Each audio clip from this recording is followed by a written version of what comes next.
House rules. Okay. Good afternoon. Good evening.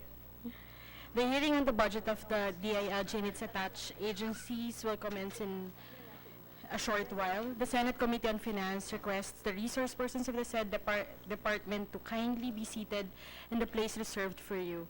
Please be reminded of the following rules during the hearing. Avoid unnecessary noises. Conversations not related to the hearing should be done outside. Bottled water is highly discouraged. Glasses and water dispensers are provided inside the committee room for your consumption. Again, the Honorable Chairperson expects discipline from everyone, so please remain in your seats and observe silence while the hearing is ongoing. Thank you.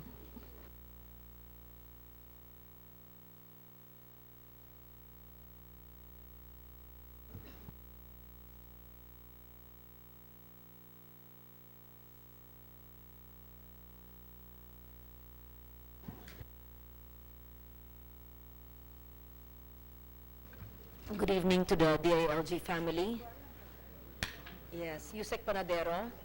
Wala si Secretary Queen, no? Yes, that's okay. This is the second hearing, and I commit to finish your budget now. I thank Senator J.V. Ejercito for being here. I had a meeting with General De La Rosa. Questions that are lingering in my mind were answered. I will leave Senator JB to ask the questions, and then I'll just try to summarize some of the questions which I asked in my first hearing. It's been a long day, and there's so much to be done. I will not prolong you. You have the floor, JB. Senator JB. Thank you, Madam Chair. Just a few questions. I hope that you wouldn't mind, because you have to help us defend your budget, because of course the chair of the Finance Committee will defend your budget in the plenary, but we will try to support and help her also.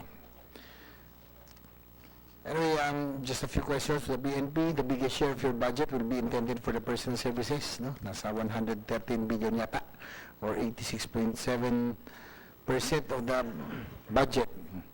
To financially support 168,474 uniform and 11,506 non-uniform personnel.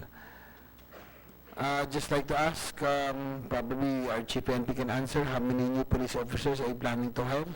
Because we heard that you are planning to hire more police officers, no, to improve yung ratio of police vis-a-vis civilians.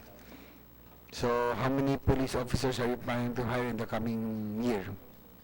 10,000, Your Honor. 10,000 new police recruits for next year. So, with the 10,000, what will become the ratio? Ideal, the police. What is the ideal police to population ratio? And what with the additional 10,000 hiring? What will be the ratio now?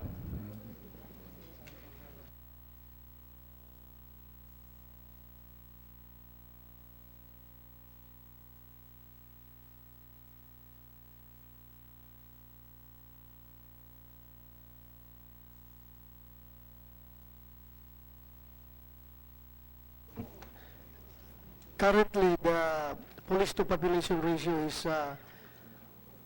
1:542. One policeman per 542 populace. Well, next year, Your Honor, we are targeting 1:511. 511 police to population ratio. But the ideal, Your Honor, is 1:500. So, konti na lang. 11 na lang. Yes, Once Your we hire the additional 10,000. So, the ideal is 1:500. Yes, Your Honor.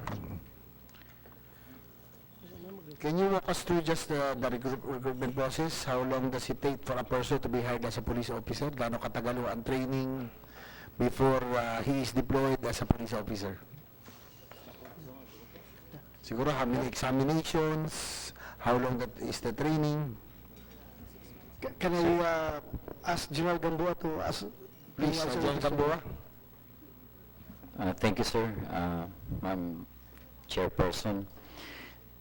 The recruitment who will undergo a series of tests like an entrance exam, neuropsychiatric test, agility test, would take around 2 to 3 months. But the actual training upon their take oath, it's divided into two for the entire 12 months training. The first training would be, the first 6 months would be the police, basic police course. Then after that, the training exercise or training on the field. And upon completing the 12-month period, then they're ready to be deployed to the respective units of the PNP, Your Honor. So about 12 months before actual deployment. Now the reason I asked, of course, General Losa, I'm sure you know that the PNP right now, the image has been tarnished a little bit because of the recent killings, especially of the teenage killings. And quite recently, it has been discovered also and the investigation that most of those are involved are PO1s. No? Kaya ko po tinatanong kung gaano katagal ang training and examinations, no, that they take before deployment. So, panay PO1 ko kasi nasasangkot. No? Tanong ko lang siguro, how do you deploy your PO1? Do you deploy them already in the special operations? Because I would want to help the PNP restore their image and regain the trust. No? Yan po ang gusto kong ma-achieve ng yung lingkod. Siguro, anybody can answer? The PO1s, Your Honor, upon graduation, they will not be assigned directly to the police stations to conduct the regular police works, Your Honor, but they will be assigned to the public safety forces, like the police provincial mobile groups and the city mobile groups and regional public safety battalions, Your Honor. So, more on paramilitary functions ang kanilang ginagawa, Your Honor. After 2 years? 5 years. After 5 years serving with the public safety forces, they can be unloaded down to the police stations, Your Honor. So that time, meron na silang experience sa public safety. 5 years. Yes. Po ng 5 years. About the recently, itong mga na-involve po sa Caloocan, mga PO1, no? Dalawang PO1, isang PO3. So may 5 years na ho yun bago sila na-deploy sa Caloocan Police Station. Most of them, Your Honor, but there are instances also that hindi maabot ng 5 years dahil nga minsan napapower play yung assignment ng police. Pag merong congressman o governor na nakiusap na bata ko ito, pwede download mo ito sa Former Chief Executive, I still believe that probably more than 90-95% of the men in uniform, men and women in uniform of the PNP are still good officers, no? Probably because of an organization as big as the PNP, talagang meron pa rin talagang mga bad eggs yan. Ang malungkot doon, it negates the previous successes, no? Yung the PNP has a very good image, started very well under the administration until nagkaroon lang ng mga medyo may konting sabihin na natin may bulilaso. So I just want, Madam Chair, I just want the PNP to regain the public's trust, no? And of course, being legislators, we want to make sure that while we support the war against drugs, no? But definitely we will not support any abuses, okay? So, just like to ask also, siguro, Chief General De La Rosa, do you conduct reorientation trainings, seminars to police officers and update them of procedures? This time, especially, probably it's about time these should be conducted, especially for new police, mga PO1, PO2, hanggang PO3. No? So that they will be well versed on the proper procedures especially with the special operation and encounter, if in case. So, are you conducting such orientation and trainings in some? Your Honor, may mga courses kami na gano'n, Your Honor, but doon sila naipasok sa career courses, Your Honor, na requirement for promotion. But case-to-case basis, Your Honor, like what we are doing right now with the Caloocan Police Station, wherein we relate the whole police station, and we will subject them to retraining, Your Honor. Papalitan po namin ng bagong police na ma-assign sa Caloocan. Siguro as of today, since the drug war started under the new administration, ilan na po ang namatay sa giyera sa ating mga kapulisan? Kasi parang minsan hindi nababalita, masyado. Ilan yung total para lang alam din ng lahat?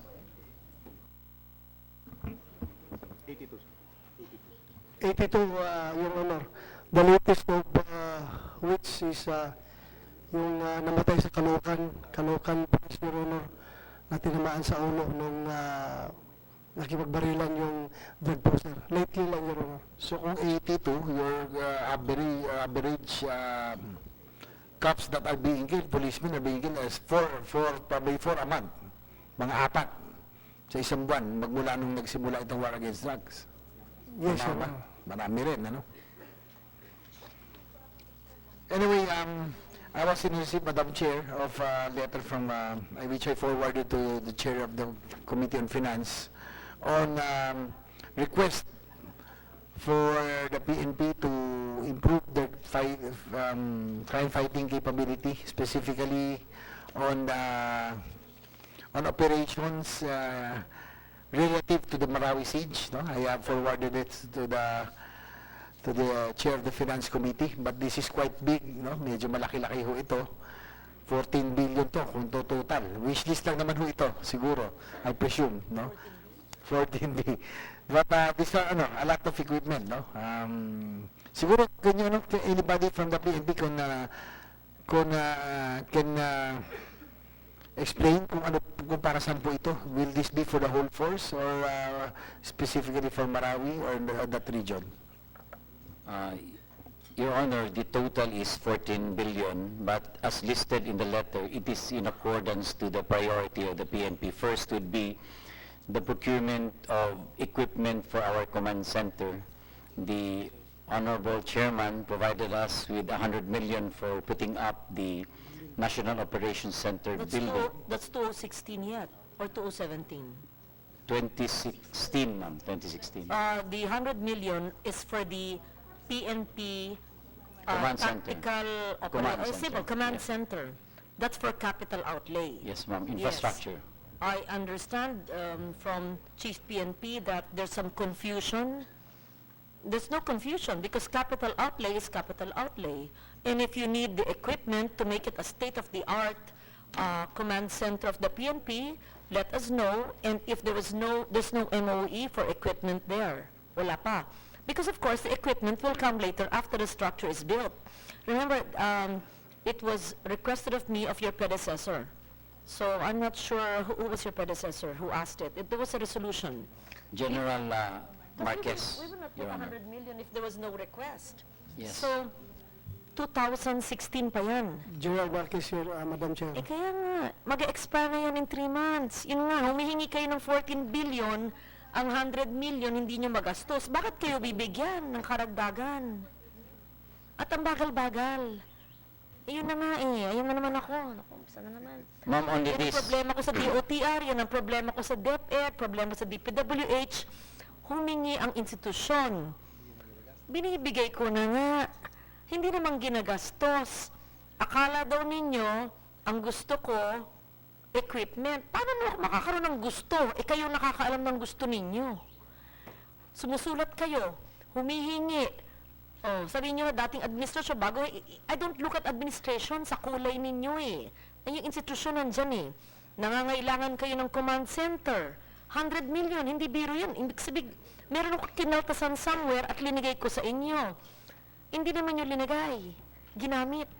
You have 3 months to at least obligate it and then construct it next year. And then, sige na nga, assure me you're going to use it. You're the experts in equipment. How would I know what equipment you need? Look at the best and state-of-the-art police forces in the world that have the best command center. Sana lahat ng mga madilim na lugar sa Metro Manila lagyan CCTV at nakikita nyo lahat ng krimen doon. O lahat ng mga pulis na lagyan nyo ng camera para pag may mga raid, wag silang papatay hindi kailangan kung hindi laban sa self-defense. Ayan, tapos na-monitor nyo mga pulis nyo doon. I don't know. I'm not an IT, but all I'm saying is that I envisioned, that was 2015, remember? So 2 years ago pa, naisip ko yan, na magkaroon kayo ng command center because I want a well-equipped police force to protect us. And then you come to me and say you've not spent it, you've 3 months to go. Why will you ask us for 14 billion if you cannot even spend 100 million? I'm very supportive of the police, you know that, and the military. We have a police wife here, you have someone with a military reservist here, and you have, are you police or military? Are you what? Okay. You're a reservist, yeah. I'm taking my GSC now and hopefully to be promoted to full colonel if I pass my course. So, please spend it. Hindi ako nagagalit. I'm just so tired telling agencies to spend. Will you be able, okay, diretsong usapan, will you be able to at least obligate the 100 million for capital outlay for a police command center? Ma'am, yours truly is the chairman of the National Headquarters Bids and Awards Committee, and I commit personally that it will be obligated probably Within 3 months. November. And ma'am, the absorptive capacity of the PNP has much improved. We were able to obligate around 4 billion in a period of 6 months for this year. That's how good now we procure. Actually, the PNP is now working on the balances of the 2 billion and all the program appropriation given in the amount of 1.1 billion. Assuming, not assuming, you commit to obligate it at least. Okay. Second, did you do forward planning and put in your NEP the equipment needed for this command center, which I gave you, we gave you, we passed it. Senador ka na ba nun? That was 2015. Hindi pa kayo senador nun. 2015 pa lang binigay ko na yan. 2016 NEP. Did you do forward planning to put the equipment needed in your 2016 and 2017 NEP? The answer is negative. Right? Mali kayo. Anong klaseng planning yan? Hindi ganyan ang military planning. Di ba? Binibigay ko yung bahay, wala kayong hinihingi sa furniture, ibibigay ko naman eh. Oh, see? Eh, bakit? Sa dami-dami ng ginagawa ko, naaalala ko pa kayo. Oh, kung nag-isip kayo, hindi, I don't mean you directly, I mean the institution. You ask for infrastructure. It's given to you as capital outlay. I will not give it sabay, kasi dapat itayo nyo muna yan. Eh, 2015 pa yan eh. So, dapat tinayo nyo yan ng 2016. Dapat yan, sa susunod na taon, meron na kayong request for MOE of the kinds of equipment sa NEP. Eh, 2 taon na nakalagpas, hindi kayo humihingi sa akin. O, tinan nyo? So, sarabi ko kay General De La Rosa kanina, we're talking in my room, hindi ba kayo humihingi? Ako na ang maglalagay equipment sa amendment ng 2018. Ibig sabihin, 2 taon na nakalagpas. Sayang naman. We all want an efficient police force, and this command center could be something similar to the presidential situation room, but this is for the police, that the head of state can go and see what's happening in different parts of Metro Manila and the country. Whatever equipment is needed, tell us, we will give it. Ganon. Rest assured, ma'am, if you're going to give us 100, we're going to procure and use it properly next year. I cannot, I'm sorry, I cannot give you a name the amount because you have to think. You have to, it's not a matter of 10, 100, or 1B. No. What is a command center? What is a tactical operations center? What are the equipment it needs? Monitors, etc. What is it? I don't know. The police should know. You asked for it. Where is that letter asking 2 years ago? Dapat kayo, kung magkano po yun, ilalagay ko sa amendment. Ang kamalian po nyo, I have to cite this, I'm sorry to say it, dapat sinamba nyo sa inyong NEP. Kayo nakakaalam na pangangailangan po nyo eh. Siguro, General Gamboa, when we, so you plan to start with the, you're just planning to start with the command center construction? No, sir. The Is it command already center, 100 million, will be bidded, I think 2 weeks from now. Okay. And we expect the contract to be signed by November. Okay. So, but what the chair was saying was that you should have planned earlier. Once the infrastructure is completed, sana naisama na po doon sa inyong program, no, yung equipment, purchase of equipment next time, no, because this is ito you're asking it aside, outside, no, of the NEP. So that would take about a year, probably, perhaps, in construction, infrastructure. The Probably 6 months, Your Honor. 6 months. So you would also already need the equipment and other fixtures next year. No, ito yung 100 million that you're asking now. Sir, And then, tama ba? yes, sir. Actually, sir, we also have to consider the period of delivery. So this should go hand in hand with the completion of the infrastructure itself and the proper delivery time, so that once the building is constructed and completed, the equipment are also ready, because it has to undergo the regular procurement procedure, Your Honor. Also, in this list also is included, no, construction of some police stations, no, construction of 62 police stations amounting to 324 million, and then construction of police provincial offices to replace dilapidated buildings. I guess it's about time, no? Talagang may nakikita ako, may napupuntahan ako, talagang medyo nakakaano rin eh. Nakakahawa rin talaga yung mga those who use, no, the buildings, and of course the image of the BNP. But probably next time, para hindi nagugulat ang ating chair, the chairman of the Finance Committee, and the members, with 471 million, with 324 million, probably we can program this. Probably every year siguro 10, hindi yung isang bultuhan na 62 kagad 44, nagugulat eh, di ba? Pwede ba natin gawin yan next year? Siguro, General Gamboa, can you So answer this? historically, the PNP has always been granted 100 million for infrastructure. This is converted into around 16 to 17 police stations. For 2016, we were given 1.5 billion, which yung turnout, by the way, we have obligated around almost 99% of it. So you were able to utilize? Yes, sir. 99%. Yes, sir. How many police stations? That's around 279 police stations, Your Honor.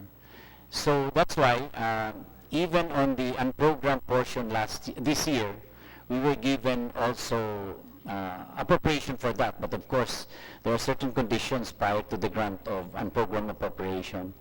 Hence, this proposal, because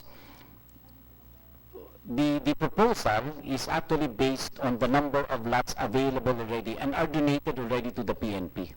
And nakakaya naman ho dun sa mga nagdo-donate that they really exerted effort, because it is our condition that before we build you a police station, the lot must be owned by That's a requirement, no? Yes, Before sir. you can build.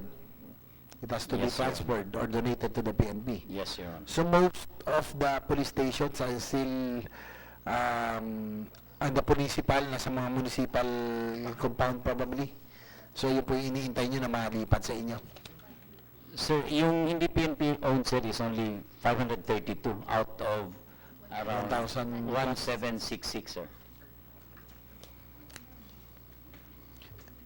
So this wish list, no, yung 1, 2, 3, these are the priority programs, no? Siguro yung number 2 na lang, tingnan natin kung yung procurement of BNP priority equipment amounting to 6 billion, no? I hope you can help me understand, so that if we study this, it will be easier for us to absorb, no?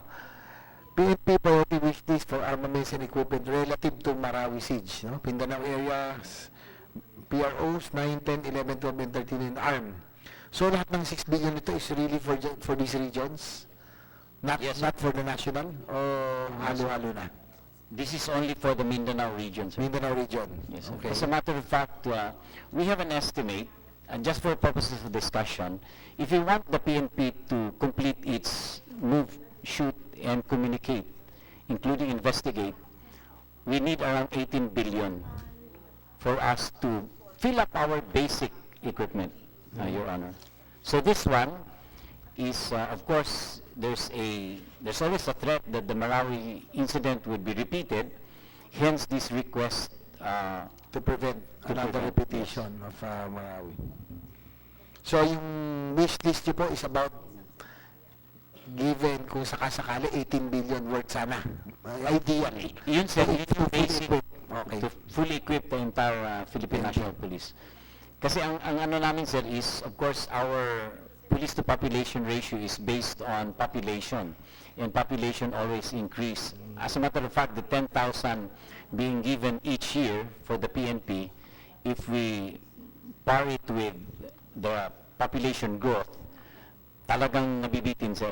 Kasi dagdag ka ng dagdag ng 10,000 pero the population also increases. And of course, there are other policemen who retire, who dies in the course of a calendar year.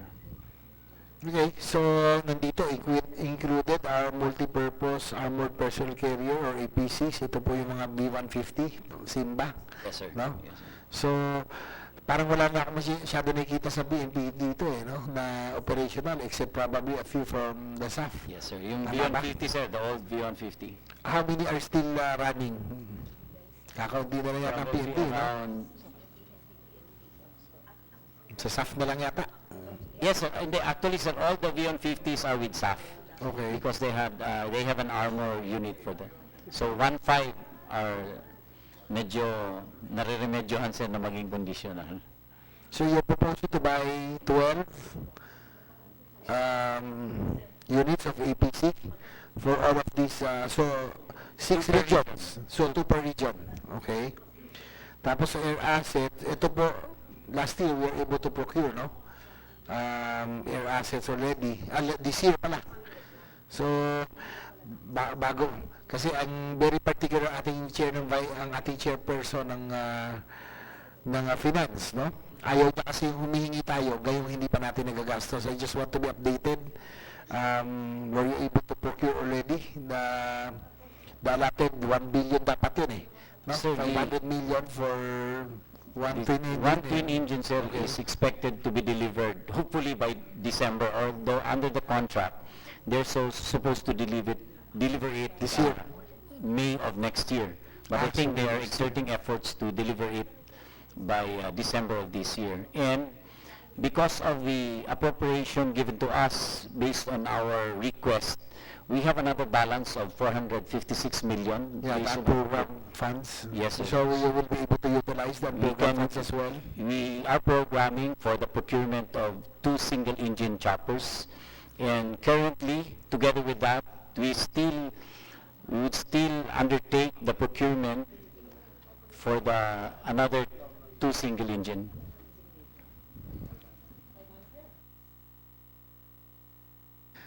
So that will bring to 3 our assets by this year. Yes, sir, but we're still procuring another 2. Okay. Kung sesertehin, sir, we might have 5 choppers next year for the PNP. At least for the past 7 years, I think this is Yes, the sir. first time that Yes, the sir. air unit, Madam Chair, the first time that the PNP will have a flying air asset after 7 years. So, I think Bell and the Bell won for the twin engine, Nanalo, and yes. then, of course, About it's still... for bidding, ha? Diba? Kasi there were choppers in the previous administrations na hindi nagamit. Ano ba yun? ano yun, brand used ang tawag doon. Anong brand news? Brand new, pero used na, pero Because- sold as brand new. Yeah, brand used. There were Senate investigations in my first term of PNP choppers which were never used. Right? Wala ngayon. Wala naman. Kaya nga, sayang. I hope this does not happen now. Ma'am, the procurement before, if if one has got to study about the procurement controversies in the PNP, we're all using the alternative mode of procurement, which is negotiation. That's why you only go to negotiated procurement when you start to have two failed competitive bidding. In all our biddings now in the PNP, except of course for the ammunition for emergency procurement because of Marawi, all were competitive. And our Bids and Awards Committee meets twice in a week. I even told my back, even if there's a declared suspension of work on Thursday, we will pursue the opening of bids for our enhanced combat helmet. That's how devoted we are, Your Honor. We hope also that with the meager funds that we have, we maximize and buy the equipment that would last longer, that's durable. Siguro tama na yung mga Mahindra ulit, na?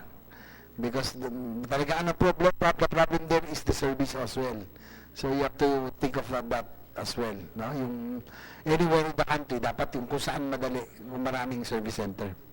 Yes, sir. So the procurement now being for delivery for our personnel carrier, which is 4x4.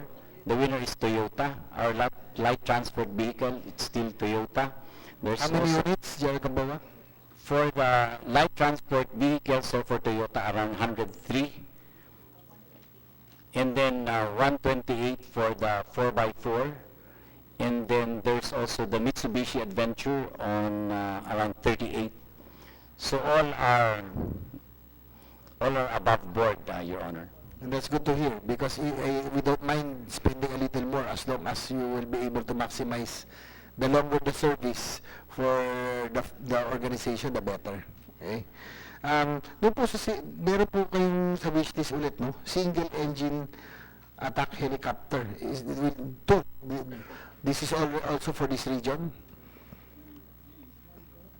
Attack helicopter ba talaga to or multi-purpose? So the current procurement that we're doing are all purpose, but I think this one is really for an attack helicopter. Okay, One for Eastern Mindanao, one for Western Mindanao. Well, that's good because, Madam Chair, I think it's advisable if we can find a budget.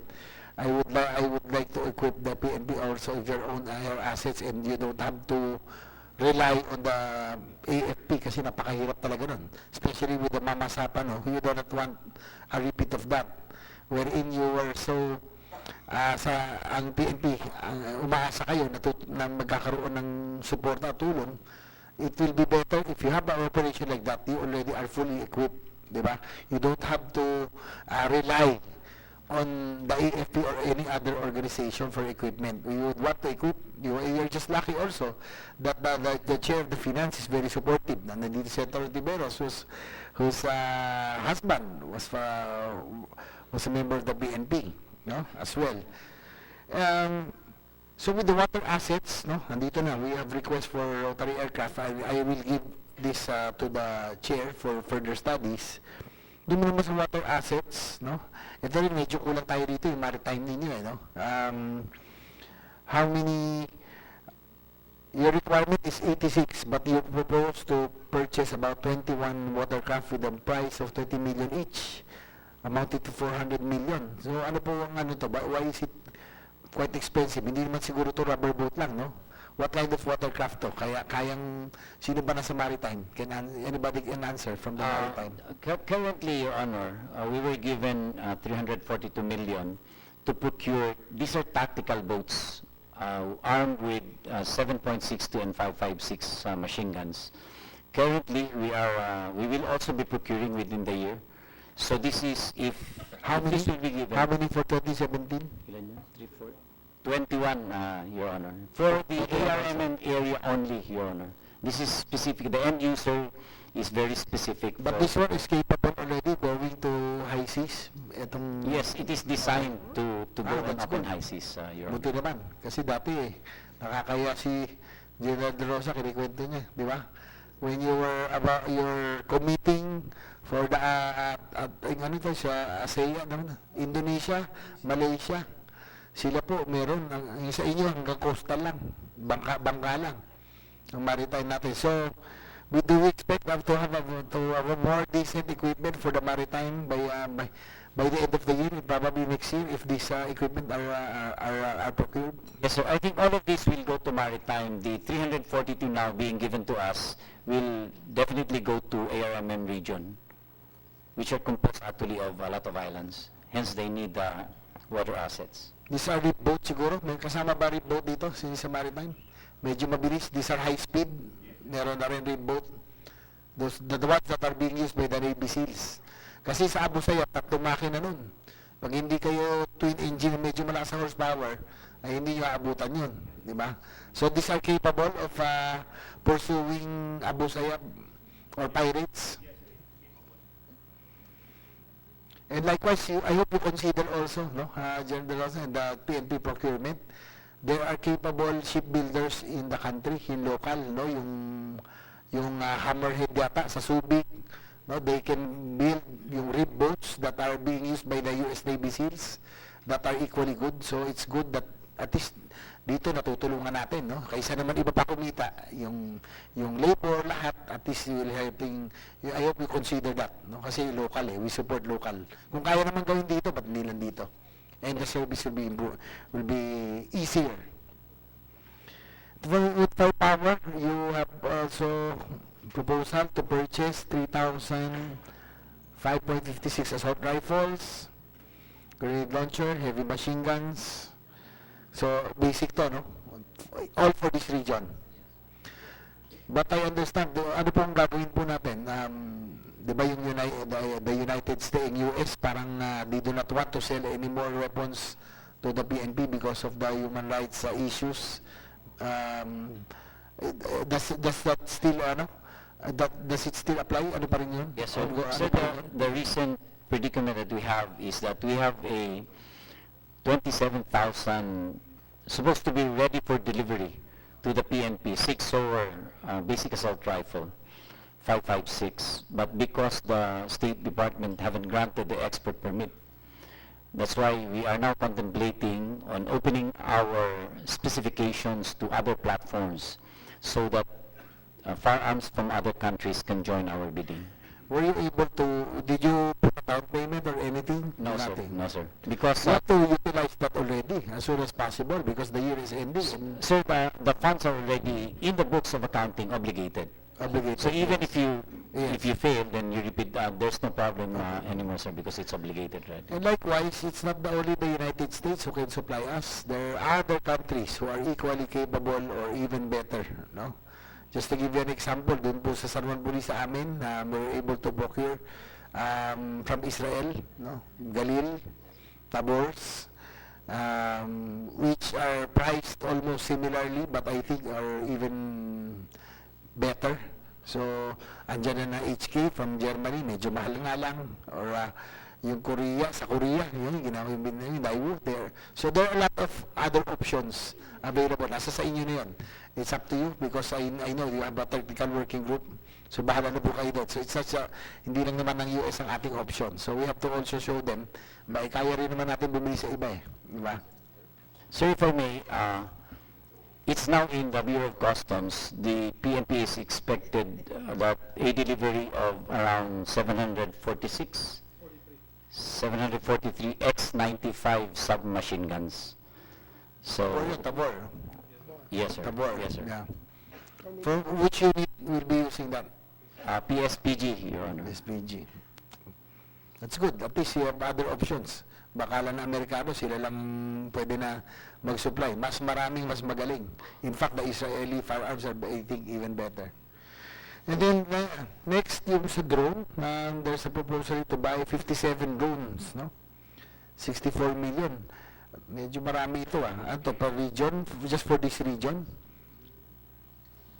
So, as may be proven by the tactical offensives now at Marawi, deploying drones ahead of the troops would be very more advantageous on the part of government forces. Likewise, meron anti-terrorism equipment. I think this is very important, no? Enhanced combat helmet, night vision goggles, tactical vest, sniper scope, and others. So, all in. So again, this list is for Mindanao because of the martial law. I have submitted this already to the finance chair, and we will study this further and see what we can do. How much 14B? Impossible. Yeah, ba, 6 more. Ma'am, hanggang 6 lang po. That's why I asked them yung priority. Siguro yung 6, ito yung pinaka-priority. Tama ba? 6B? Will you please explain? So we have a very good experience on unprogrammed appropriation, and if this cannot be granted in the CIA, then we would just like request, put it in the unprogrammed, and we will do the rest, Your Honor. Thank you. May I suggest, your 14B, please prioritize it according to the very urgent matter of national security, matter of life, and talagang urgent. Yan, paghahanapan ko yan. Then justify it. Then the second would be important but not urgent. And then the next would be needed but can wait. Then we'll see. O yung kanina 14B, ngayon 6B na lang. O baka mamaya. Yung 100 million lang nga 2015. 2 years, 2015 Ma'am, the administration of Police Director General De La Rosa is different. You will finish all the money given to Different us from which administration? from the rest of the administration that have passed. Di ba kayo ang back nung nakaraan? No, ma'am. Sino I ang only back became chair last November, I think, of last year. Sige. Okay, Madam Chair, I think Senator Tibuenas wants to ask some questions as well. Maybe in 2019, he'll be sitting here doing the budget of the PNP, hindi ba?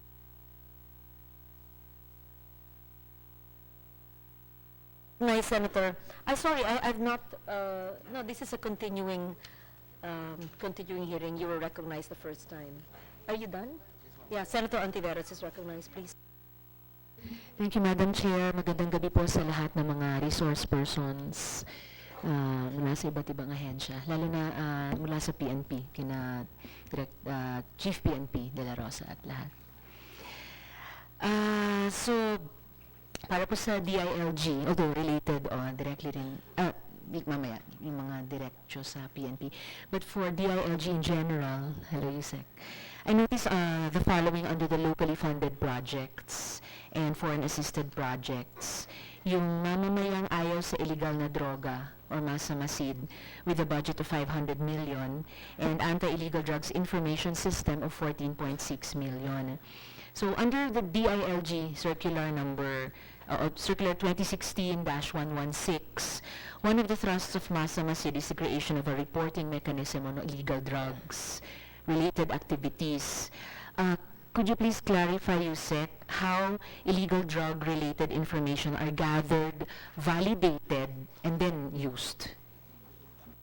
Thank you, Your Honor. Magandang gabi po. The masamasid, the masamasid covers 3 major areas: drugs, anti-corruption, and criminality, and lately because of the conditions obtaining in some parts of the country, itong mga tawag natin mga rise of or emerging violent extremism. The philosophy that we're trying to pursue there is that we engage the communities to actually detect early detection of these conditions if they are obtaining in the community. So ang thrust po ay community mobilization. And part of that is that there is a reporting system that feeds into different bodies that can act on those things. Incidentally, Your Honor, part also of the anti-corruption effort is that the masamasid volunteers will be able to assist in monitoring the different projects that national government implements at the community level, which numbers around 5,000 or so, I think, this year. So the one is on the matter of the drugs, the information on essentially first is the main thrust of that is advocacy, demand reduction. So the volunteers are, in fact that constitutes probably more than 70% of the time, to assist in promoting and helping families also address the use of drugs in the communities, if any.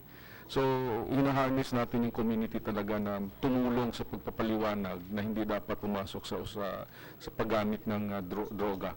Pangalawa, yung mga datos na tungkol sa droga ay finifeed natin sa BADAC, Barangay Drug Abuse Councils. Doon po yun papunta. At yung struktura ng anti-drug abuse na mayroon ding municipal anti-drug abuse council at up and the line. The idea is speed up the whole reporting and feedbacking process para magamit kaagad ng mga communities. Now, essentially, kasama na rin po ang law enforcement dyan sa sistemang yan para ma-actionan kaagad at the local level. Similarly, doon sa monitoring, ganun din po, there is a system that allows the gathering of information on the status of projects to be acted immediately by the project implementation at the local level. So, yun yung schema ng monitoring, local use of the data, Your Honor. I'm glad you mentioned, Yusek, yung LGUs, because later may follow-up question ako about the importance of the plebs, the People's Law Enforcement boards, pati yung BADAC na binanggit nyo. But just an immediate follow-up dun sa sinabi nyo ngayon lamang. So, are the information gathered here through the Masa-Masid loop or process in any way connected to the list of personalities allegedly involved with illegal drugs that are being used by the President and by the PNP? No, Your Honor. Thank you, Yusek. Also, another thrust of the Masa-Masid is the establishment of rehabilitation programs or centers. Tama po ba ang reading ko? Kasi dun sa loop na inano nyo, it's mostly information focused, but I picked up some inputs that somehow this will also be related to the rehab process. If I'm correct, could we know how much of the previous budget was spent for rehabilitation programs and how much is allotted for this year? Your Honor, the rehab part is really the LGU participation in that. In the Department of Health likewise is helping along the framework of EO4, I think, the delineation of function. The Masa-Masid volunteers that I mentioned earlier are going to be, the idea is for them to also participate as a community volunteer in the community-based rehab. So that's part of the advocacy component of the Masa-Masid. So not directly program implementation po sa rehabilitation, but more of raising awareness about and support for the rehab component na LGUs naman at DOH ang gagawa. Okay po. I was going to suggest kasi that DILG review the Masa-Masid and anti-illegal drugs information system to veer away from certain types of information gathering that may lack credibility or maybe that need to be tightened in terms of really the quality of the information that's gathered, and maybe tightening also in terms of the implementation mismo, na these should properly be in the hands of, say, intelligence offices talaga within the PNP and with other law enforcement and also national defense agencies, rather than a system that is as yet untested. No? I'm all for the advocacy part, pero nais kong mag-ingat tayo dun sa information gathering. So, and could I also ask, sir, you said if there are 2017 assessment reports on the Masa-Masid and anti-illegal drugs information system in terms of performance, in terms of the actual quantity and quality of the information gathering aspects, and then any lessons learned and recommendations for the next 5 years? Your Honor, I think we're still on the early stages of this implementation, and we plan to do the evaluation by the end of the year. As long as we have that, we shall furnish Your Honor a copy of this documentation for Masa-Masid. But certainly, we're continuously also, gathering the lessons learned to help us shape the design of the program in 2018 to improve on it, Your Honor. Thank you, sir.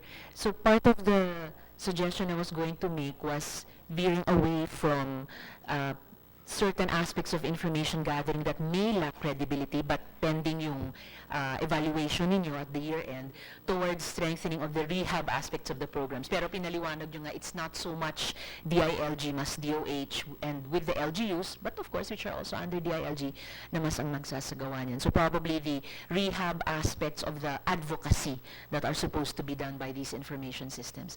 Sige po, dako na po ako dun sa isang binanggit nyo about the plebs. So under the local government code, to promote people's participation, similar to what you've been discussing, the LGUs are mandated to establish a special body called the pleb or the People's Law Enforcement Board. So as I understand, it's the central receiving entity of citizens' complaints against uniformed members of the PNP or other agencies.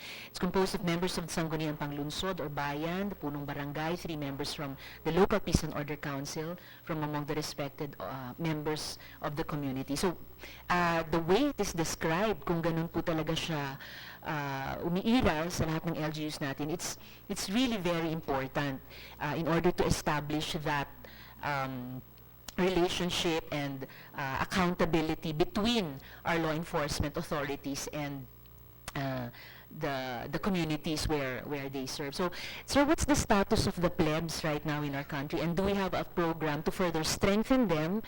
Naka-reflect din po ba ito sa proposed budget ng DILG? Yes, Your Honor. In fact, this is a program that is being started this year to strengthen the plebs and make it really number one, a body that fully is operational, number two, that our communities and our people can trust. But we likewise recognize that we need to really enhance as well the capacity of the pleb to process the cases that are brought to their in their jurisdictions. That's why, Your Honor, this year we embark on a training program for the plebs and also improve the system of tracking the cases that are being handled by the plebs. Now, we believe that in doing so, we will be able to identify the areas where we can further improve. For now, Your Honor, we're focusing on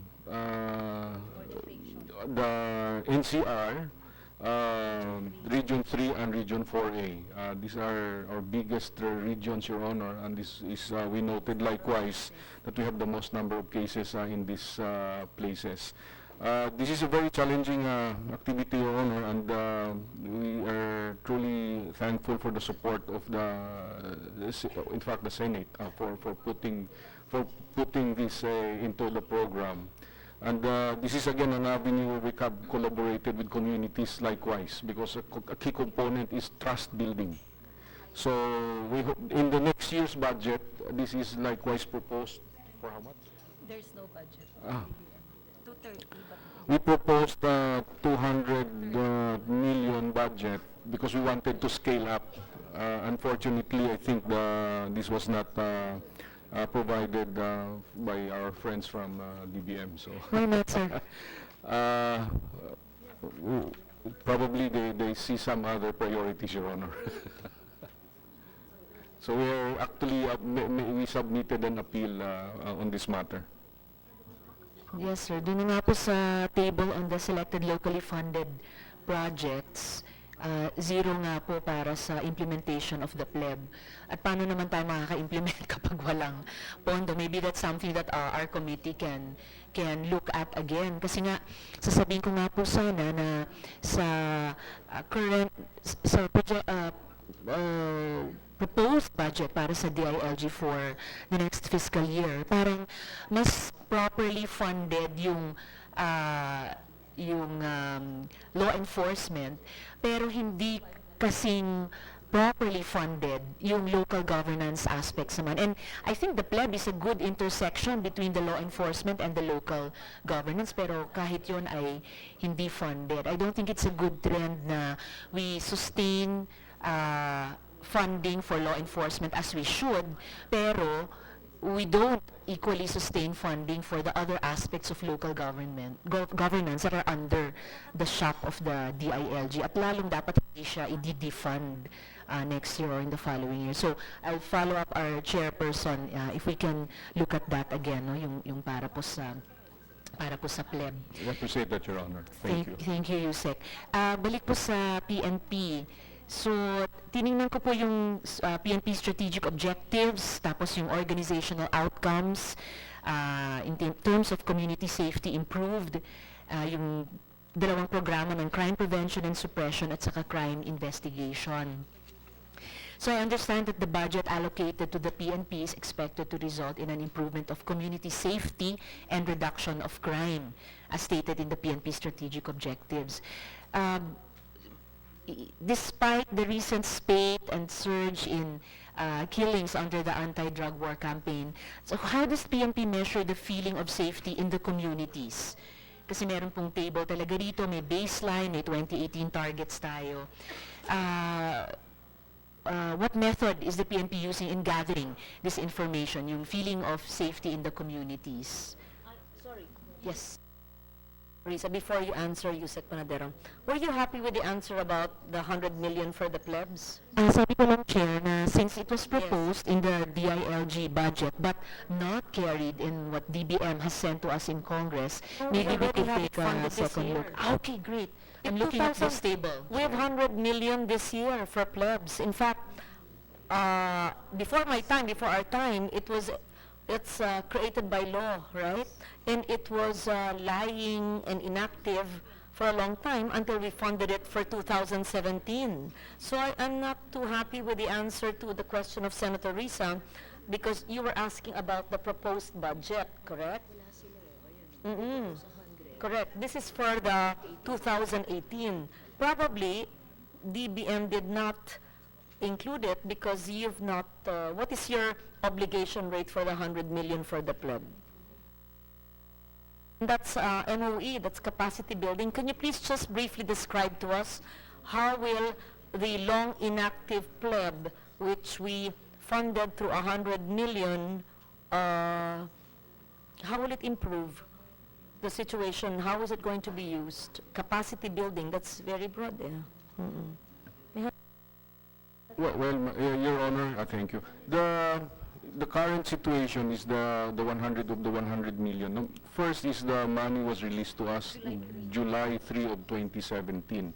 So at the moment, the effort, we're going into the full operationalization of this plebs. So we're dealing with the plebs of NCR 4A and 3. And we are doing the orientation programs for all of them. So that's one component, the so-called capacity, the competency part of it. The other one is setting up the systems, really, Your Honor, for assessing the key metrics on the performance of plebs that will influence likewise how they are going to really operate. The third one is tracking the work of the plebs and building up the databases of cases that are being handled. So we expect to obligate most of these amounts, Your Honor, if before December of this year. That's been already out, actually, around 70% of that. First orientation, and then the actual capacity building, and then the monitoring and tracking within 3 months. How is it possible? Since July, August, September, so 3 months. Then, tuloy na po yan sa December. Simple question po. What's the impact of the activation of the plebs, assuming Congress did not fund it for 100 billion? That was an amendment there. That wasn't your proposal. I think it was Senator Gordon who moved for it, lobbied for it, and I accepted his amendment. So assuming it was not given, how will life be without the plebs, without the activation of the pleb? And what kind of impact would it have with that orientation and capacity building and assessment and all of that? Well, Your Honor, if the plebs in every towns and cities are functional, that is the first line of response for complaints against our law enforcement. Kung wala po yun, But all these years, wala ngayon, di ba? Wala nga po. Wala nga pondo. kaya medyo mahaba yung proseso at mabagal. if at all, i-avail ng ating mga mamamayan kung may reklamo sila sa ating Pero mga nandiyan na kasama. po yung mga plebs, di ba? Kasi created by law yan. So the LGU would have appointed the plebs. Actually, Or Your Honor, sinisweldohan po yung pleb. Wala pong sweldo yung pleb. Ano buhay bang taong walang sweldo? Volunteers po din yan. kaya, So actually, in some LGUs now, because of the new renewed advocacy, nagbibigay din sila ng parang lupon din po, no? Na nagbibigay ng konting But honorarium. this 100 million, can it be used for honorarium? No. It can it be used? Partly pinayagan po ng DBM na konting subsidy, but not the 100% of the entire Para po honorarium. itong mga BNS at BHW Ganon po. na depende sa LGU. Ganon So, the pleb position, did you have a pleb when you were mayor, Senator JV? You had. And did you pay your pleb from your era? Honorarium. Honorarium. So this part of the 100 can be used for honorarium. And And was part of informing- it is to build their capacity. Yes, ma'am. May konting insurance din. So, hindi pa po natin makikita yung impact dahil nagsimula lang po ulit. Opo, ma'am. How long, how many years, if not decades, were the plebs not given a funding? From the national government, ma'am, may... Wala eh. National before? Pinunduhan ni ba sa Napolcom? Ma'am, can I say Yes, something about Vice. this?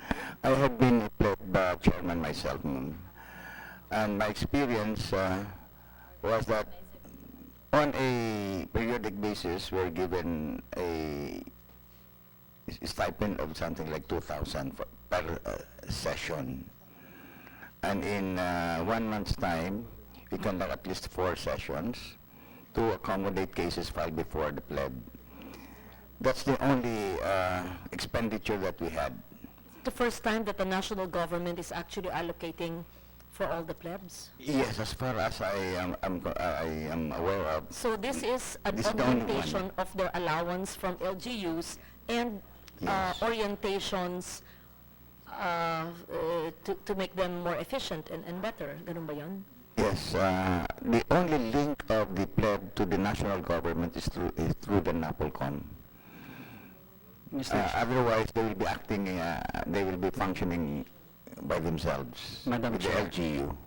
Madam Chair, may I also Because ask? if this is the first time that we're funding it, we'd like to see, kumbaga sa infrastructure, the program of works, we'd like to see your program or your training modules. That's 100 million. Of course, I trust you, Sec Panadero, but my point is, that's 100 million. Ang dali naman sabihin, capacity building, that's so broad eh. Pwede yung merienda, travel, tapos pirma-pirma, kunyari, pumirma, wala naman na-build na capacity. So we want to see how the 100 million will be used to really build capacity of the plebs. Madam Chair, may I add? I was once also a chairman of pleb in Caloocan. Aside from the honorarium which is being provided by the local government, ang problema rin po namin doon, wala kaming supplies and materials. So just imagine if there are so many cases that we are hearing with the police, complaints, hirap rin po yung secretariat ng pleb because it's not being funded and thus we don't have enough materials to cover everything. So aside from the honorarium, the supplies and materials are not also provided for. Thank you, Rico Judge, for that. So, it's MOE na binigay namin, no? So, MOE can be earmarked for supplying materials, di ba?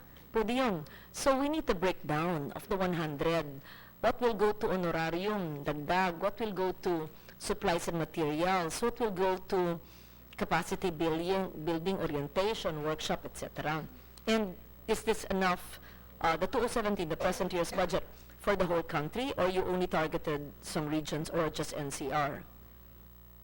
Yes, Your Honor, the initial areas that we will start this program, as I mentioned, is that NCR 4A and 3, because this is where the most number of cases are and for complaints against our law enforcers. So, yung competency framework po, na-develop na po ito for the plebs, and there is our modules developed. We can submit them likewise, Your Honor, as well as the breakdown as to how much for subsidy for honorarium or allowance, all the way to supplies, if any po. Oo. perhaps you can just give us, not thick reports, just a 1 or 2 pager on your training module. Because the plebs are existing, nandiyan na sila, di ba? They're volunteers, they're very small allowances. I'm not saying, baka yung mga iba, walang gana, wala naman ano eh. Ngayon, pinapaigting natin ang kanilang tulong sa komunidad nila at dinadagdagan ng kaunting allowance, honorarium. Pero we want to see your training module to reorient them on their tasks. Maybe, ASEC, Rico, you can help in doing that module. O meron na ba kayo? Well, Madam Chair, aside from that also, I would want to also inject that, aside from that, I think lawyers should also be available most of the time because not all chairmen of pleb all over NCR are not lawyers at the same time. And the reservations of some of the members of the pleb are that if there are some things that when legal matters are at most very important to discuss, they're also limited. So that's why it's also very important that lawyers should also be included, or at least mandatorily be involved in pleb. But as I've said, when I attended the pleb seminar conference, it's very clear that not all members, even in Caloocan for that matter, I could say, I could only speak for Caloocan. Caloocan doesn't have any lawyer as chairman of the pleb. There's not even a lawyer as members of pleb. That's why, aside from that, Mr. Chair, we should also revisit the rules as it is with the rules that we have right now. And of course, vis-a-vis with IAS, kasi nga po, ang pinoproblema nga nila, nagduduplicate ba ang trabaho ng IAS? O pag nag-complete ba sa IAS, kasama rin ba ang pleb? So hindi ba duplicate na rin po ba yan? So doon ko nalilito yung mga complainants for that matter, Mr. Chair.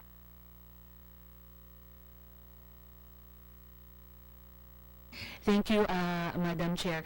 Before going back to my next questions for the PNP, I'd just like to, I don't usually share text messages during a hearing, but I think this is important. I just got a text,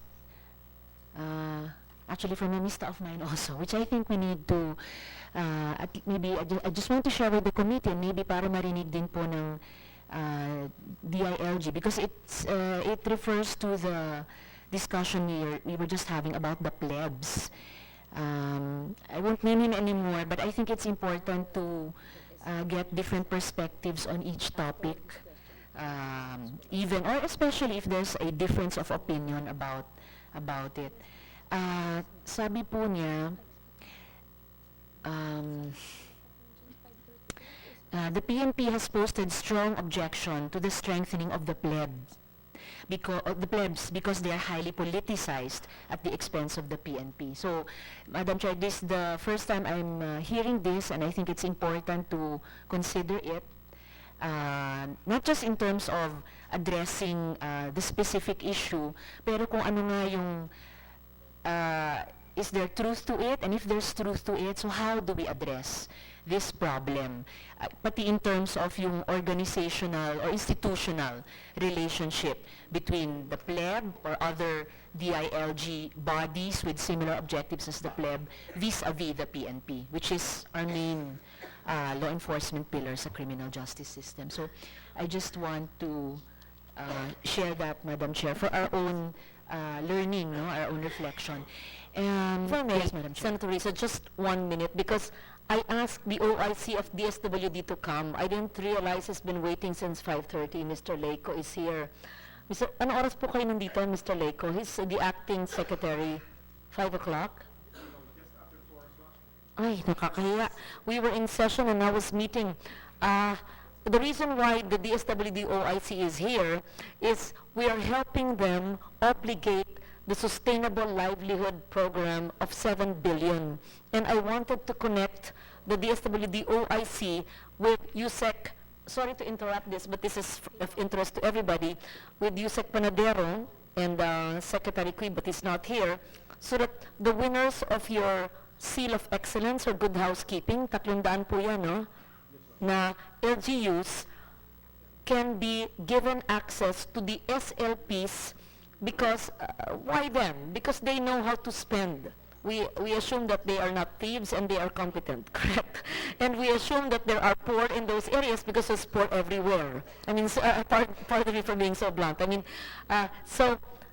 Mr. Leco came to me a few weeks ago and very candidly, honestly, that's good, admitted that there's 7B which is so difficult to spend. Meaning, inuunahan niya ako sa hearing kasi yan na naman, titignan ko naman yung saop. Ba't hindi niyo ginastos? Inunahan na ako, marunong eh. Public, para hindi ako gugulatin na may 7 billion kasi masalimuot yung proseso. Kaya ito pong hinihiling ko. Not now because ang dami pang issues, but thank you for being here, sir, and I'm sorry for making you wait. Tuloy-tuloy lang po ang mga meetings. I could have linked you earlier in this room. You could have talked na sana. Lahat po ng 4P families and poor but not 4Ps in the 300 LGUs that have the most competent and honest LGU heads can be converged and use and utilize the 7 billion pesos of the Sustainable Livelihood Program of the DSWD, which will expire in December. So, may I and ang kulang nila, tama naman po ang sabi nyo, Mr. Leco, Professor ba, what I call you, Secretary? Upo po kayo dito. Upo kayo. Siya ang OIC ng DSWD, one of the biggest budgets. Is Public Finance Specialist of AIN, Undersecretary that President Duterte asked to stay on since Secretary Tigawalo is no longer with us. And so, his reason was correct that these are social welfare officers, no? Mahirap magpatupad ng livelihood program. But sa tagal-tagal na po ni Yusek Panadero, and he's very competent and very communicative, and nandyan po ang LGA. So ang aking naisip na solusyon, isa sa maraming solusyon, ay yung 300 LGU, unless I'm wrong, 300 ba yun? Na outstanding sa seal of housekeeping nyo? 600? The 300 ma'am was last year. This year it might move up. Okay, so I leave it to your better judgment. Move up, very good. 500? All the 4Ps and poor but not 4Ps, then your RD can talk since you have the database. Now, where does LGA come in? Masalimuot ang forms at requirements. Ganyan ang gobyerno, di ba? Para wag makowa, pinapahirapan ng mga tao na mag-access ng pondo. Yun talaga. Expertise naman yan na local government academy, nagtuturo kayo. I-shepherd na ninyo. At ang gawin nyo, isang klaseng livelihood na lang. Kung ano yung pinaka-simple, pinaka-madaling livelihood, yun na. Isang template, hindi na iba-iba. Bigasan ba? Sari-sari store ba? Ano ba? Ang gaging araro ba? Gulayan? Kung ano man ang pinakamadaling magawin sa mahihirap na mga LGU yan. Ngayon, pwede ba ho? Siguro na sa dami kong araw-araw tumatawa sa kanya pag nag-meeting ako, Pasig River Commission, lahat ng ISFs doon, ayan, so lining ko na rin sa inyo. I hope this is not PIDAF, kaya I'm saying it in open hearing, hindi to PIDAF ko at hindi to PIDAF. I mean, you came to me, you asked for help, and I'm trying to link you with agencies. This is what you call government convergence, this is what should be doing. So, ang trabaho po ng Local Government Academy, na marami na naman trabaho si Director Marie, masyado akong bilib sa inyo na kayo'y magaling, kaya tumulong kayo lalo, di ba po? Kayo ang gagawa ng requirements ng mahihirap sa mga LGU to.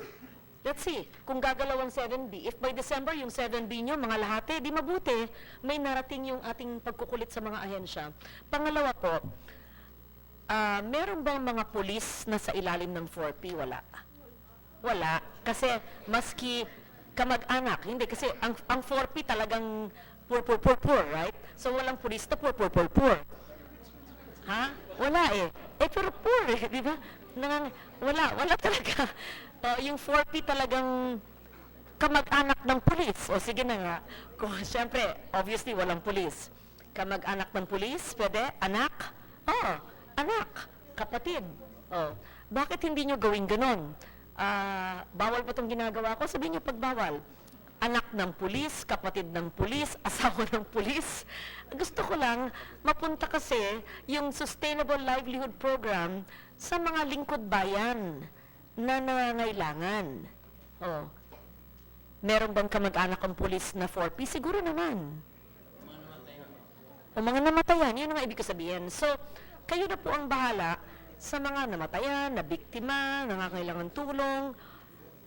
Kayo na po. But I just give the broad strokes and see how you can help. And Yusek Panadero and Director Marvel can actually help you do that. Yeah, okay. Thank you. Very much po.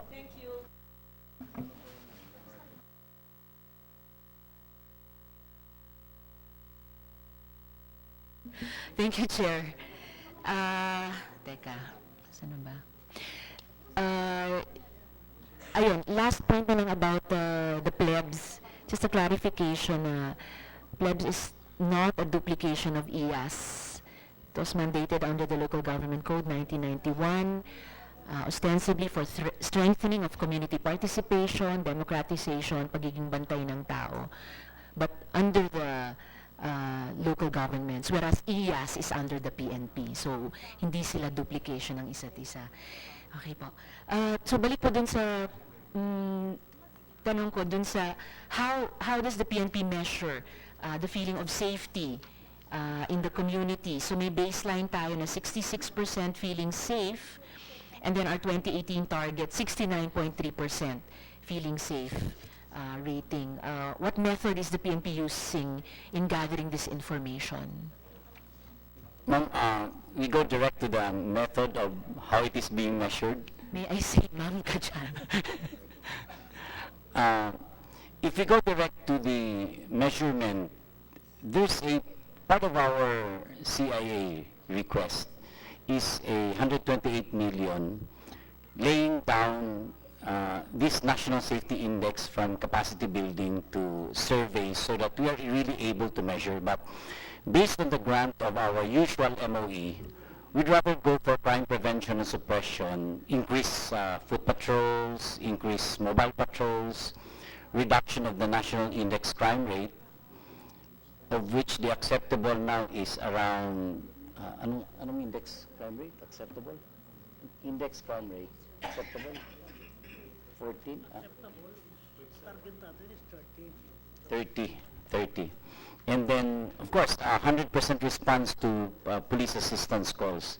And then, for crime prevention, we will have, we should be able to investigate all the cases reported to the PNP, 5% increase in the arrest of most wanted and high-value targets, and the 5% monthly arrest of persons within 30 days upon the receipt of warrant of arrest. If granted, the 2018 budget would have an impact. Next slide.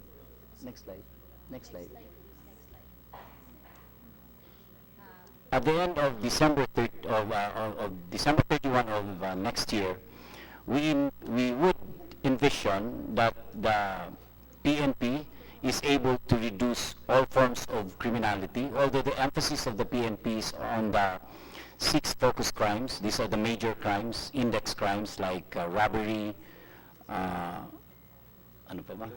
theft, physical injuries. These are really being felt by the populace once you have solved it or not solved it. And then although we do have a two-pronged strategy for the national anti-illegal drugs through the suppression of illegal drugs and reduction in the demand for drugs. As a matter of fact, on our 900 million budget, there are different projects that are being lined up, just like what we did for this year. And we intend also to, we should have by 2018 strengthened already our preventive measures for human trafficking and addressed in a holistic manner the illegal drugs problem. And last is to strengthen our efforts. We should have strengthened already our efforts to enhance targets in crime volume and crime solution efficiency. So all of this, we will be using our usual MOE that is being given to us, but should 128 million be given, it would have better measurements in terms of where we did right, where we went wrong, and what will be the corrective measures in order to improve our efficiency or our national safety index by the year 2019, Your Honor. So the 128 million, mapupondohan niya yung capacity building, yung survey, tama po ba? Yes, To Your Honor. measure that feeling of safety among the public. Na Yes. ang assumption natin is that will increase as ginagawa niyo rin yung mga crime reduction, all the programs to create that conducive environment na mas maramdaman pa ng mamamayan na ligtas tayo. Although currently we may be able to rely on other private surveys that are being conducted, of which they're also measuring a safety index. But it's different if we start the program from the very beginning up to the measurement and probably find the causes of where we went wrong and where we went right, Your Honor. Thank you. Of course, I'm also interested in some of the things you mentioned, yung 900 million, I'll get to that in a bit, at saka yung more holistic approach sa drugs problem na walang kamatayang pinag-uusapan nating issue. But before that, on the crime solution efficiency, so the PNP targets an 11% increase in crime solution efficiency, or a target of a total, or targeting a total of 67.7%. Dito under the crime investigation program.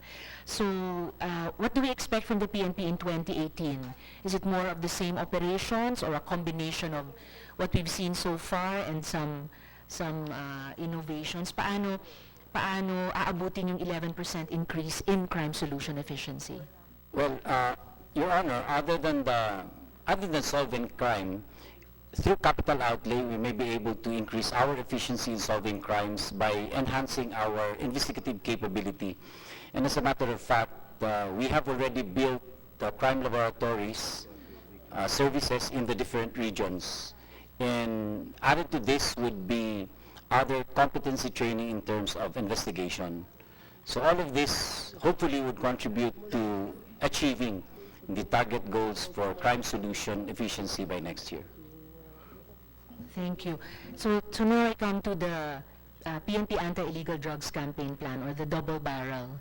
So ito po yung may item na 900 million pesos, tama po?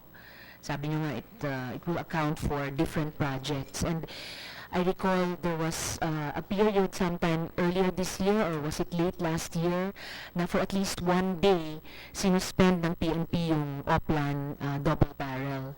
And at least in the first hours of that 1 day or so suspension, mayroong, although later corrected by more complete reporting, pero in the first hours, mayroong at least anecdotal evidence or reporting from the media na kaagad nag-drop to zero yung drug-related killings, even from yung mga kinaklasify natin na deaths under investigation, even at the hands of vigilantes.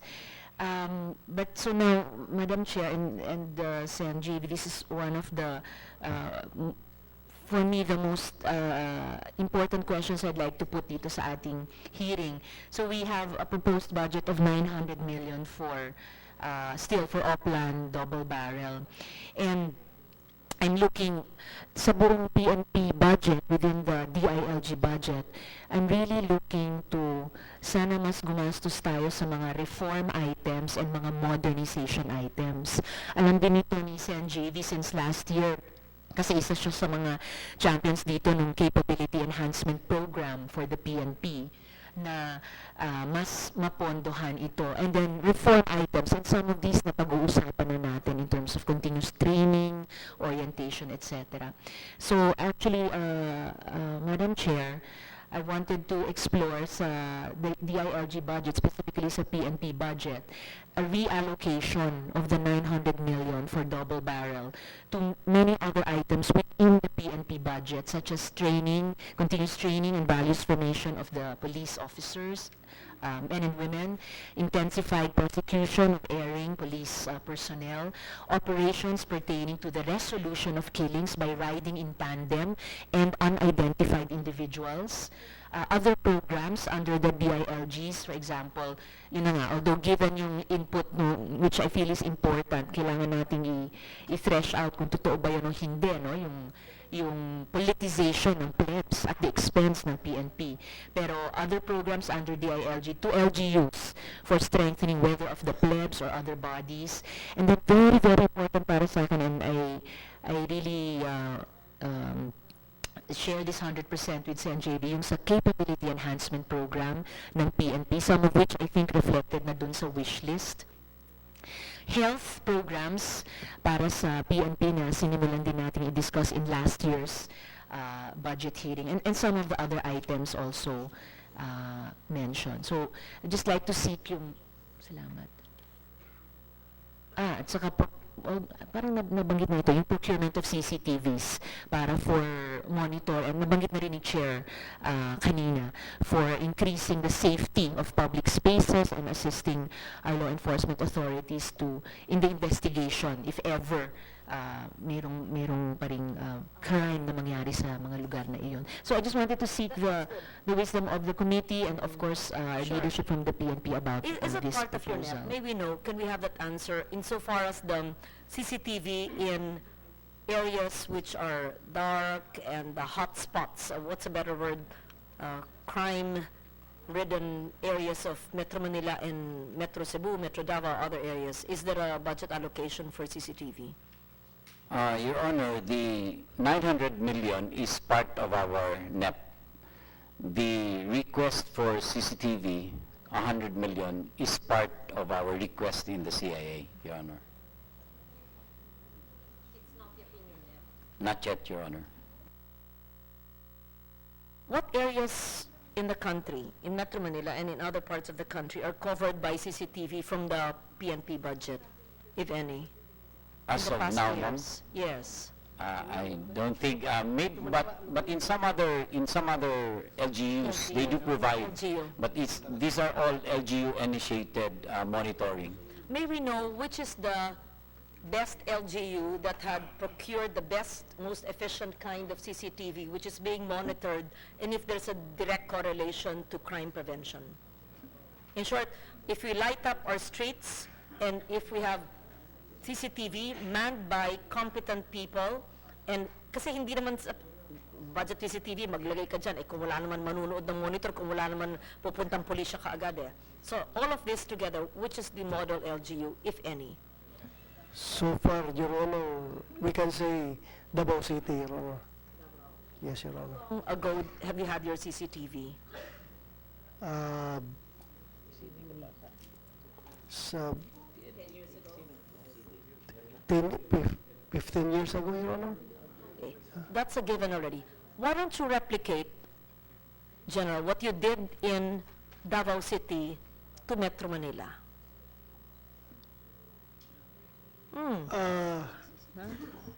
It depends, Your Honor, on the aggressiveness of the LGU in supporting their PNP, or particularly yung kanilang... I'm sure the LGUs will support that if it will lead to less crime or if it will obliterate all crime.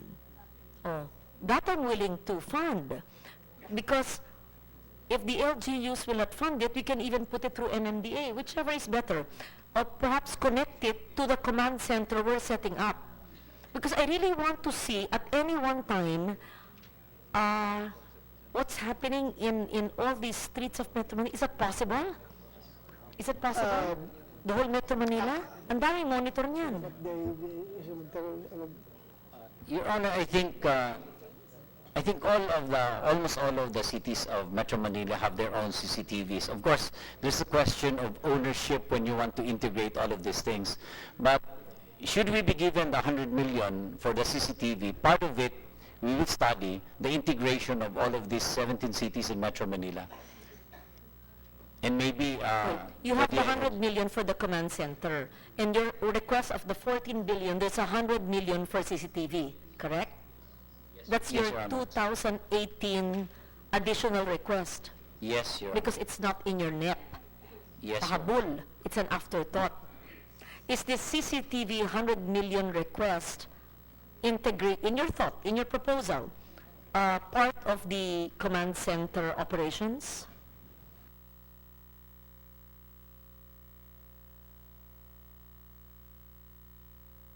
Yes, ma'am. Yes, Madam Chair.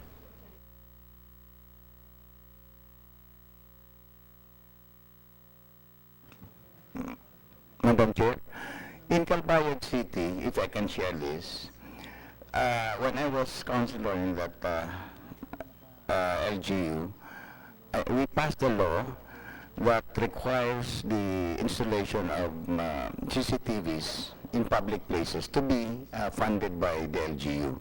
Insofar as the commercial areas are concerned, the businessmen located in those commercial areas shouldered expenses for the installation of public CCTVs. So there was a sharing between the business sector and the LGU, so that the entire city, including the commercial area, are covered by CCTVs.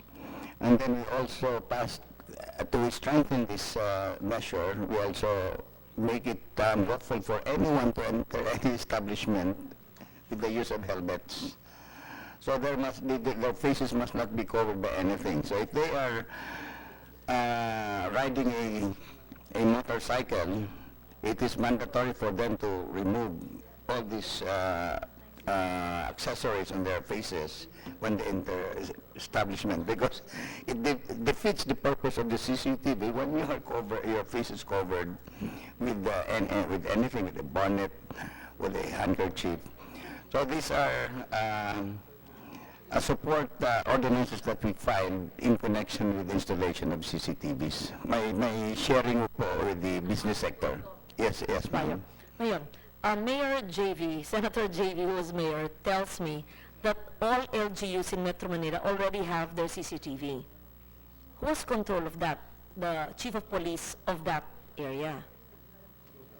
Now, in our case, the command center of these CCTVs are shared by the LGU and the police headquarters. So both have control over the. So why is there a need for 100 million if all LGUs use their own era for CCTV? Yes. I'd like to answer on the integration. If we got to study the details of the 100 million, it is actually divided into the different districts in Metro Manila. So precisely that's the purpose.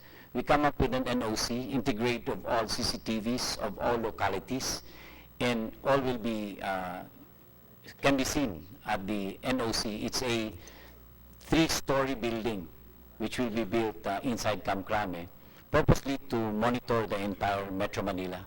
And hand in hand with this, we have successfully also procured our digital mobile radio. It's a new system in communication. We expect that all mobile cars would have their own mobile radios. All stations would have their base radio, unlike today that the LGU provides them. Basically, a squad who goes on patrolling would have at least 2 to 3 radios with them. So these are envisioned to integrate the monitoring of the CCTV for entire Metro Manila area, Your Honor. That will be part of the 100 million command center. Yes, Your Honor. So that's granted. I will give that. Thank you. So Thank you very much. you have to obligate, please, your capital outlay for your command center. And then your 100 million, just give us not just this number, what are the details of this 100 million for the equipment for the command center? Yes. Kasama na ba rin dito yung sabi niyo mga radyo, base radio? No, it's a different procurement, Your Honor. But that will be connected to the Yes, command because center? the new communication system that is being purchased by the PNP, there is not only through voice communication, there's also data in this. So hopefully, if it will be successful, there's another procurement ongoing at Procurement Service DBM of the same lot. But this one would actually enhance the communication equipment of the PNP in the entire country. But police who go on patrol now don't have radios? They have, but some only on a limited scale, and then some are being provided by the local government unit. This has been a program procurement for the PNP for the last, I think, 3 years. There's a pending almost 1.5 billion for 1.2 billion for communication at procurement service. Ang ginawa namin, Your Honor, meron kami, inunahan namin yung PS. Now that they saw that the PNP has successfully procured these items, they followed. And luckily, only one brand was procured in both procurement. So there's no problem on integration, on interoperability, because it is of the same brand.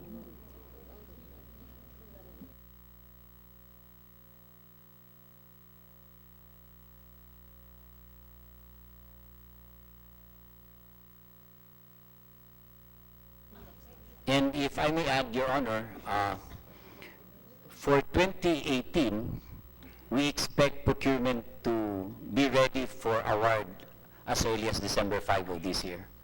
So that come January 1, we will just be serving the notice of award. And for the rest of the year, we will be working on the balances. So even if you give us CIA of worth 10 billion, we promise we can procure, Your Honor.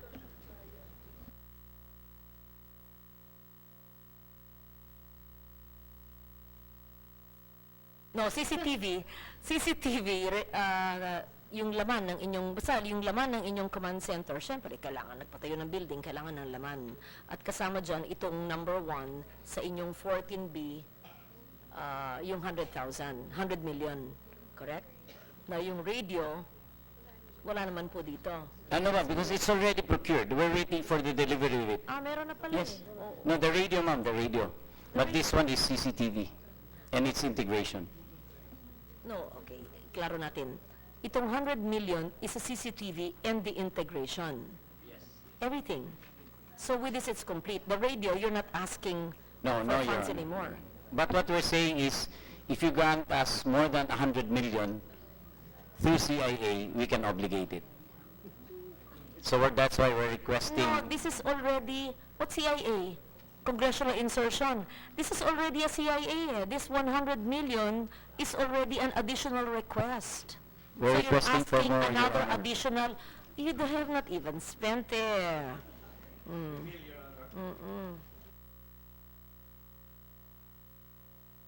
So before I go on to my some questions for NAPOLCOM at saka PPSC, kung gawin nga namin to reallocate the 900M from double barrel or even the 500M from Masa Masid, but to other PNP items or other DILG items na mas nakatutok sa yung continuing modernization and continuing reform ng PNP. Are there particular programs na makakatulong na ma-beef up kung doon reallocate within the PNP budget? Ma'am, the training that you envision are actually being done already in the PNP. As explained by the chief a while back, we have career courses. You have to take it to get promoted. But other than that, we have competencies. There are a lot of competency training, and this can be addressed even hand in hand with our campaign against drugs. And a breakdown of the 900 million would say that almost 30% would go to drug testing, internal cleansing, support to counterintelligence task force. All of these are, in a way, indirect to drug operations. And if we convert that into the distribution of the different lower units, it will just boil down to like 7,000-8,000 increase per police station.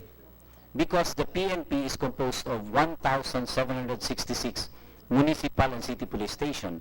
Then there's the provincial, then there's the regional. So if you divide this, it will be very thinly divided in our units. So this would, like the usual budget that you get is 1:1,000 per capita. So a 21 police station would get an MOE of 21,000 per month. Added this 900 million, that would only be roughly like 30,000 in a month. So if we thinly distribute it, that's how low it gets down to the lowest unit of the PNP. Of course, some of us are not thinking of dividing it into tingi-tingi. Pero if we are going to reallocate in a strategic way dun sa mga ilang priority programs nyo na along those themes of modernization, reform, yung capability enhancement program. So, don't worry, we're not considering it in terms of dividing it per capita. Pero in significant amounts, chunks to major programs of the PNP. So anyway, pag-aaralan pa namin kung paano exactly ipopropose sa committee. So salamat po sa mga resource persons from the PNP. Sa NAPOLCOM po, kayo po sir, Vice. So of the 1,969 cases carried over from December 31, 2014, only 714 cases, or about 26% were terminated or disposed of as of year 2016. Per COA audit observation, this is due to the insufficiency of manpower at the Legal Affairs Service. So I noticed that the authorized number of positions for NAPOLCOM has been left unfilled since last year, 2016. And NAPOLCOM is currently understaffed by 289 personnel, or around 22%. So sir, to facilitate the disposition of cases, how would you look at a suggestion to NAPOLCOM to expedite the hiring of authorized number of personnel or manpower, at least for the Legal Affairs Service, so that with the hiring of these additional personnel, we could expect a faster disposition of cases? The number one handicap that we have is there are no takers, Your Honor, to the positions that are vacant within NAPOLCOM, because the entry point of a lawyer to be able to accept the position is only salary grade 25. So that's one handicap that we have. And the other one is the strict requirements being imposed by the civil service. For instance, what we need of a lawyer is to craft decisions. Pero pag hinahire mo na siya at binadadala mo yung papers niya sa civil service, ibabalik ng civil service, disapprove, dahil wala daw supervisory experience. Hindi naman daw supervision ang kailangan namin sa lawyer, crafting decision eh.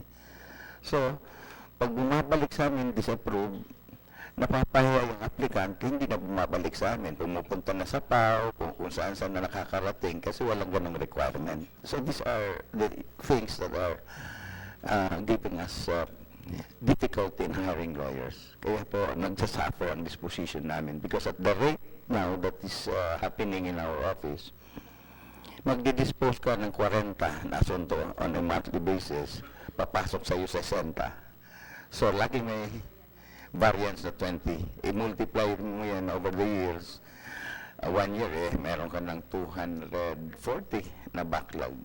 So, the solution there is just to get more lawyers who can craft decision to keep up with the case dockets po. So, that's one area. We have requested already DBM to approve our manning scheme for legal. Although there's already bright future for our manning proposal, but I think we still have to wait for some time bago ma-approve yung manning scheme namin. But in the meantime, cases keep adding up because of the inadequacy in the number of lawyers that we have. Even in partial fashion ba masasagot nitong proposed manning scheme yung problema dun sa salary grade at saka yung problema dun sa requirements ng CSC, or hindi siya related sa isa't isa? Yung manning namin, pag na-approve niya, and if it becomes operational, kahit pa paano po ma-address namin itong problemang ito. we can fast-track the disposition of cases, and then mahahabol na namin yung pumapasok na number of cases for 1 month, and then we can dispose of almost the same number of decisions equivalent to the number of cases that are taken in. Saka in any case, sir, narinig naman ng komite yung ganyang mga problema with regards filling up the plantilla of NAPOLCOM. So, kung hindi man dito sa loob nitong budget, sa ibang mga legislative work namin, baka pwede namin tulungan yung NAPOLCOM i-follow up po yun. Thank you, ma'am. Sa concerned agencies. Tapos po din sa organizational outcomes or performance indicators sa ilalim ng Police Administration Program and Police Supervision Sub-Program. Napansin ko po na yung target percentage ng compliance para sa NAPOLCOM issued policies ay 25% lang na baseline. Tapos 30% lang yung target compliance. So, hindi po ba mababa to? I mean, it's just policy compliance. Hindi pa naman siya yung hitting the target or yung output or yung outcome. It's just yung compliance with the policies. So, hindi ba mababa yung, well, currently, mababa yung 25%, pero hindi ba mababa pa rin yung target na 30%, considering na yung uniformed personnel naman ay trained to follow set laws, policies, and guidelines. Would it be reasonable to suggest setting a higher bar of compliance para po sa ating mga personnel? Yes, ma'am. Dito sa outcome indicators po na number 1, percentage of PNP offices units complying with the POLCOM issued policies. From the baseline 25%, yung target was 30%. Principally, the reason for this is due to limited resources. The annual inspection and audit program doesn't cover all the PNP offices and units po. So this is one major reason why, if you look at it, it would appear that masyadong mabaabang na ang percentage target. Again, it will boil down to resources po, kasi mabigat po ang requirement dito if you really go into a nationwide inspection of all units. Napakalaki po ng PNP. There are how many personnel now? We have something like 170,000 PNP personnel. And NAPOLCOM is, our central office has only 400 employees. And then we have the regional offices na an average of 40 personnel per regional office. So to think of covering all this inspection, management, audit, would require a lot of requirements, logistical requirements, including, again, personnel requirement, human resource requirement. Hindi po pa kayo nag-request this year para sa additional, kahit hindi yung 100% complement na kailangan nyo, but just an addition? Dalawang opisina lang pinadadagdagan namin sa manning namin ngayon, yung law enforcement unit namin at saka yung legal po.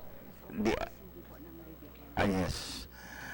It's still pending with the DBM, pero mukhang pinangakuan naman po kami na mag-grant yun, but as to when, wala pa kaming idea kung kailan. Sana po within itong taong ito para sa susunod na taon. Oh, sige po. And lastly, for the NAPOLCOM, second to the last sa NAPOLCOM, dun sa Police Disciplinary Sub-Program, napansin ko rin po na yung percentage of police officers with administrative cases is pegged at a 3% baseline level. Paglilinaw lang po, ano yung ibig sabihin na, ano yung acceptable level or percentage of police officers with administrative cases? Kung halimbawa ihambing natin sa mga national police ng ibang mga bansa o kahit dito sa region natin ng ASEAN or Southeast Asia. And also, sir, should the target be set at all? Kasi shouldn't it be na if there's cause at all to file administrative cases against an erring personnel, it has to be filed without minding how many are filed in a year. It's quite difficult to set a target, ma'am, because not all cases filed against policemen are valid cases. Most of them, in fact, are harassment cases. So to set a target would be very unrealistic, because you have to quantify what are the valid cases that are supposed to be taken into account and what are those that outright should be closed and terminated. So, Precisely, sir, yun yung tanong ko, na why do we even have to set a 3% baseline level?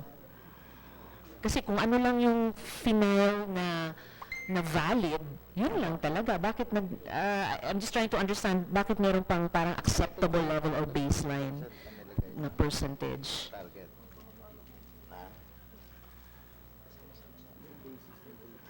well, this is the nearest that we can think of for the moment because there are something like 6 disciplinary bodies that entertain cases filed against policemen.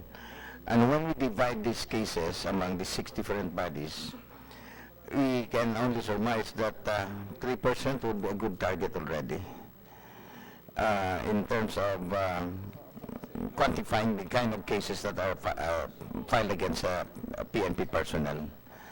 So, masyadong konserbatibo itong nilalagay namin dito because of the very erratic situation in administrative cases involving policemen.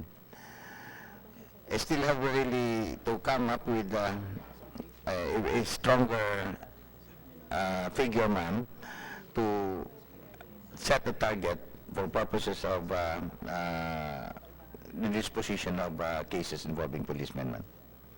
Actually, sir, yung nasa likod ng tanong ko, I'm actually open na NAPOCOM doesn't even set such a thing as a baseline or a target. Kasi nga po, ang punto ko is we are, of course, hoping na compliance is at or rather, violations are at 0%, that there would be no administrative cases filed or there would be no valid administrative cases found. But given,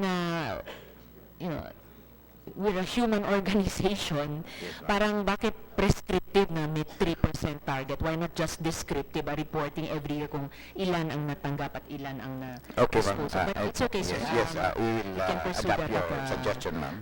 Salamat po. And are we already satisfied in terms of the percentage of complaints investigated and percentage of decisions on summary dismissal of police officers drafted or various decisions on these cases? Parang walang much improvement in terms of new targets. Are we already satisfied with the baseline performance of NAPOCOM? What limits the Commission in investigating all complaints received? And what resources are needed by NAPOCOM to increase performance in complaints investigation and drafting of decisions? As of the one, this is quite satisfactory already. Because this is our modest target due to current inadequacy of investigators, drafters, and lawyers. But nonetheless, we have submitted to DBM updated manning proposals already of key units involved in investigation and complaints resolution. Thank you, sir. And lastly po for NAPOCOM dun sa Crime Prevention and Coordination Program na meron din tinalakay kaugnay niyan ang PNP, of course, kanina. So, again, how exactly is the feeling of safety measured? Who measures? What are the indicators? And how do we ensure that the information we're getting is credible? And how much is NAPOCOM allocating for this indicator?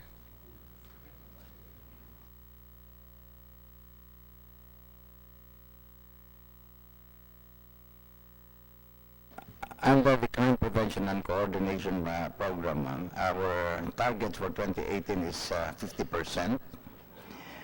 And our benchmark indicator is under PREX. Tingnan mo ito.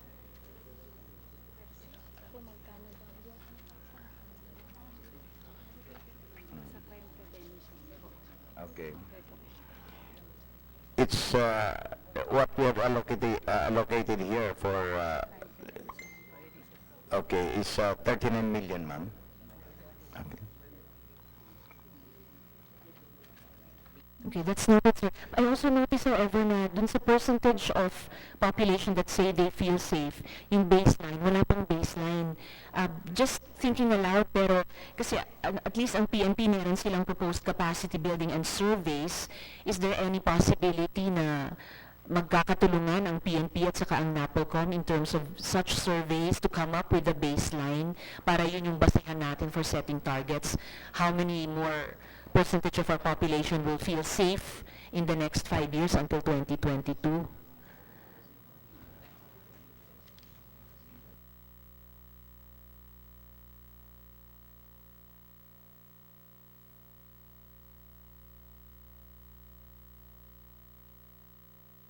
It's a yearly activity of the NAPOLCOM to conduct a survey on the perception of our public. And it's very heartening to know, Your Honor, that the response is very positive. That on a yearly basis, the level of confidence of our people is increasing by way of the survey that we do on a yearly basis. Of course, with the close coordination with the PNP, it's always the case.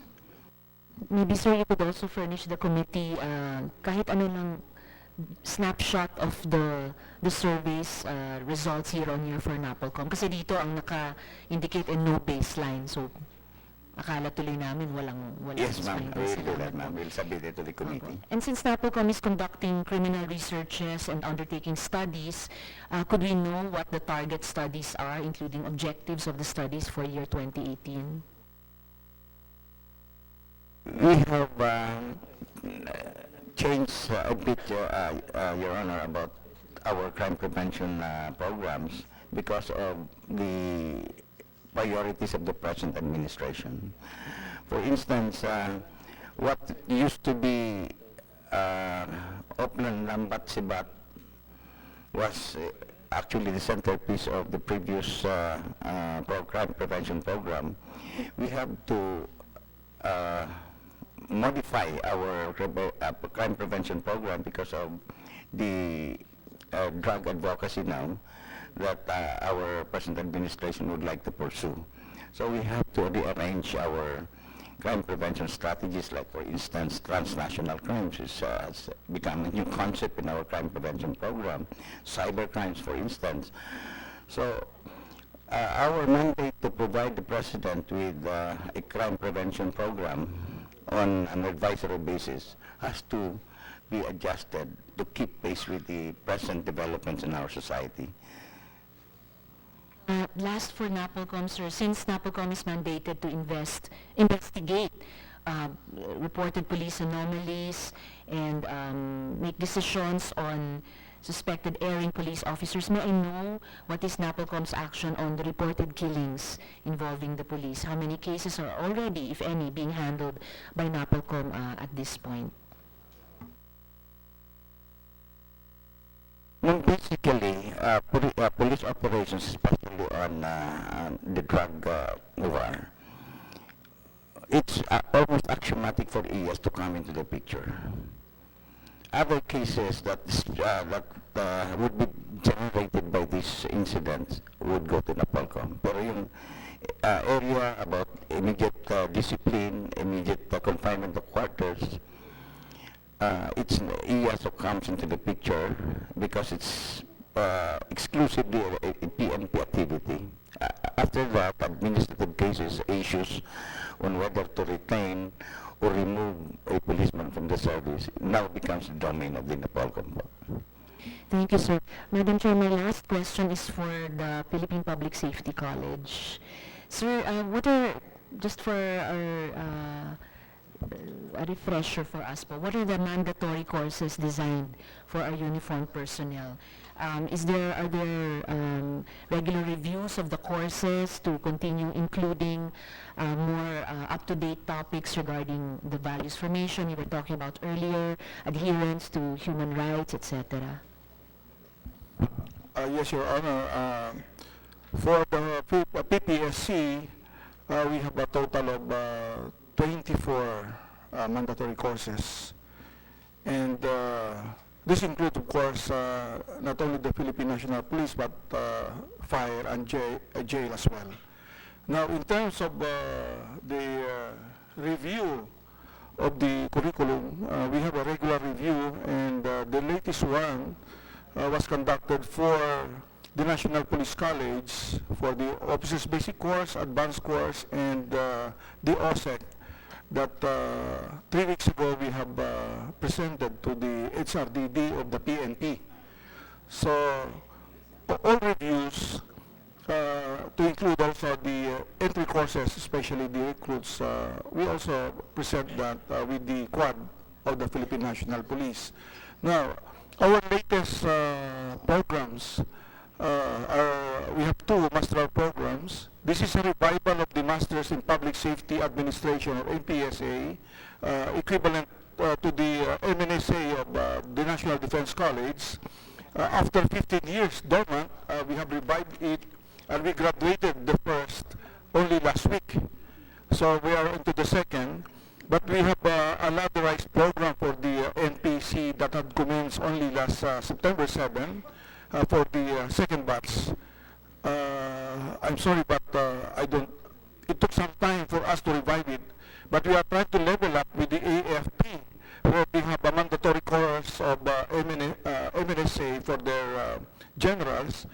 But in the PNP, the requirement is MPSA or equivalent. And so, after probably reaching the critical mass of 150 graduates, then we can make a future proposal that it will also become a mandatory course, a mandatory requirement for the promotion. So all in all, we have a regular review. For the PNPA, Your Honor, we have recently made some revisions, especially with the alignment with the K-12, and adding some subjects, especially on violent extremism, and also parallel to the community service-oriented policing is the human rights-based policing.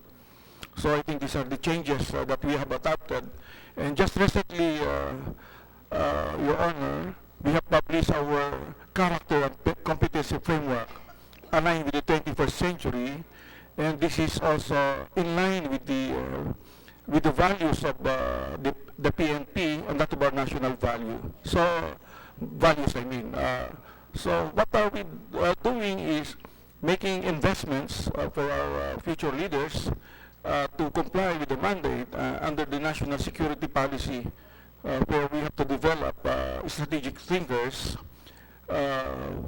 Both the NDCP, we're partnering with the NDCP and that of the Foreign Service Institute, Your Honor. Thank you very much, sir, and congratulations with your newly graduated MPSA master's degree holder, and good luck for the continuation of the program. It's always very important, lalo na in the recent years, we've had that PNP transformation program, we have the ongoing modernization and reform of the PNP, so all these training institutions are so important for all of our efforts. So, thank you, Madam Chair, at salamat po sa lahat ng mga resource persons. I'd also like to put on record that I asked the NHA to be here, and the LUA and NWRB, Architect Oblipias of National Housing Authority, Nestor Evangelista of LUA, representing Administrator Jesse Lapos, and Dr. Sevilio David of NWRB. So you ask me, why am I asking these agencies to come back when the ILG is here? First, USEC or acting OIC or OIC LACO already left, but before he left, I requested the local government academy to help him help the social workers comply with the masalimuot na requirement ng Sustainable Livelihood Program through the more than 300 local governments of the DILG in their seal of good housekeeping. Is that what you call it? Good local governments. Okay, good local governments. So, governance. So that's done. And I hope through your convergence and shepherding the local governments and the DSWD in the regions, in the grassroots of 4-piece and non-4-piece but considered poor, we're not sure because the poverty line is 6,300. But according to DSWD, hindi naman po lahat nasakop doon ay not all of those availing of the SLP should be 4Ps. It could be higher than 6.3, could be 15,000, 20,000, I think, but considered still poor. So could you find out so that you can help access that and bring it down to the people? My only intent is I want them to spend it for those deserving because they're indigent and in need of livelihood assistance. Okay, so that's done. USEC or OIC LACO and DILG. Now, second, the reason why LUA and NW are here because your Salin Tubig program is still funded. Am I not mistaken? You still have the Salin Tubig for next year? So, may I just be educated on is there any overlapping mandate and budget and implementation with regards to the Salin Tubig program, the NWRB under the DNR, and LUA, which is a GOCC under DPW. I just want to see the connection. Kasi may nababasa, level 1 and 2 ito, level 3 ito. Just make us understand, please, where it connects. And the reason why NHA is here, because in the past 6 years, 2011 to 2016, if my memory is correct, the NHA was the one who told me, the Assistant General Manager Campitan, I think last week's hearing, 53% of all houses built for the AFP and the PNP remain unoccupied. No, 53% of all houses built remain unoccupied, and those intended for the AFP, PNP, only 13% are occupied. It's not their fault. It was meant for them. According to the NHA, pinagpilitan daw. Nino, hindi ko pwedeng sabihin dito sa hearing. Pinagpilitan ng mataas na opisyales na itayo, maski naman daw ayaw daw nila. Madaling magsalita ng ganun, pero ba't nyo pinayagan? Ang tanong ko sa kanila, maski ba pinagpipilitan nino man. So in 6 years, 2011 to 2016, and I say this without any political color, it's on record, it came from them, wasted ang 53% of the NHA budget for AFP-PNP, for Sendong, Pablo, and Yolanda. And according to them, and Senator JD was there, there's a need for legislation to spend your funds, legislation, because mata-technical malversation daw sila if they use the homes for AFP-PNP for the informal settlers families, the informal settler ISFs. So I even connected them, I embedded them in the hearing with the Pasig River Commission, who needs to clean the river and move out the informal settler families. So see, I'm trying my best to really help the government agencies talk to each other and utilize it. So the reason why NHA is here, architects, sino po kayo dyan? Raise your hand. What is NHA? Yes, upo po kayo dyan. Hindi nyo kasalanan. You know, pag sinasabi kong yan, I'm trying to help you rationalize or use the houses.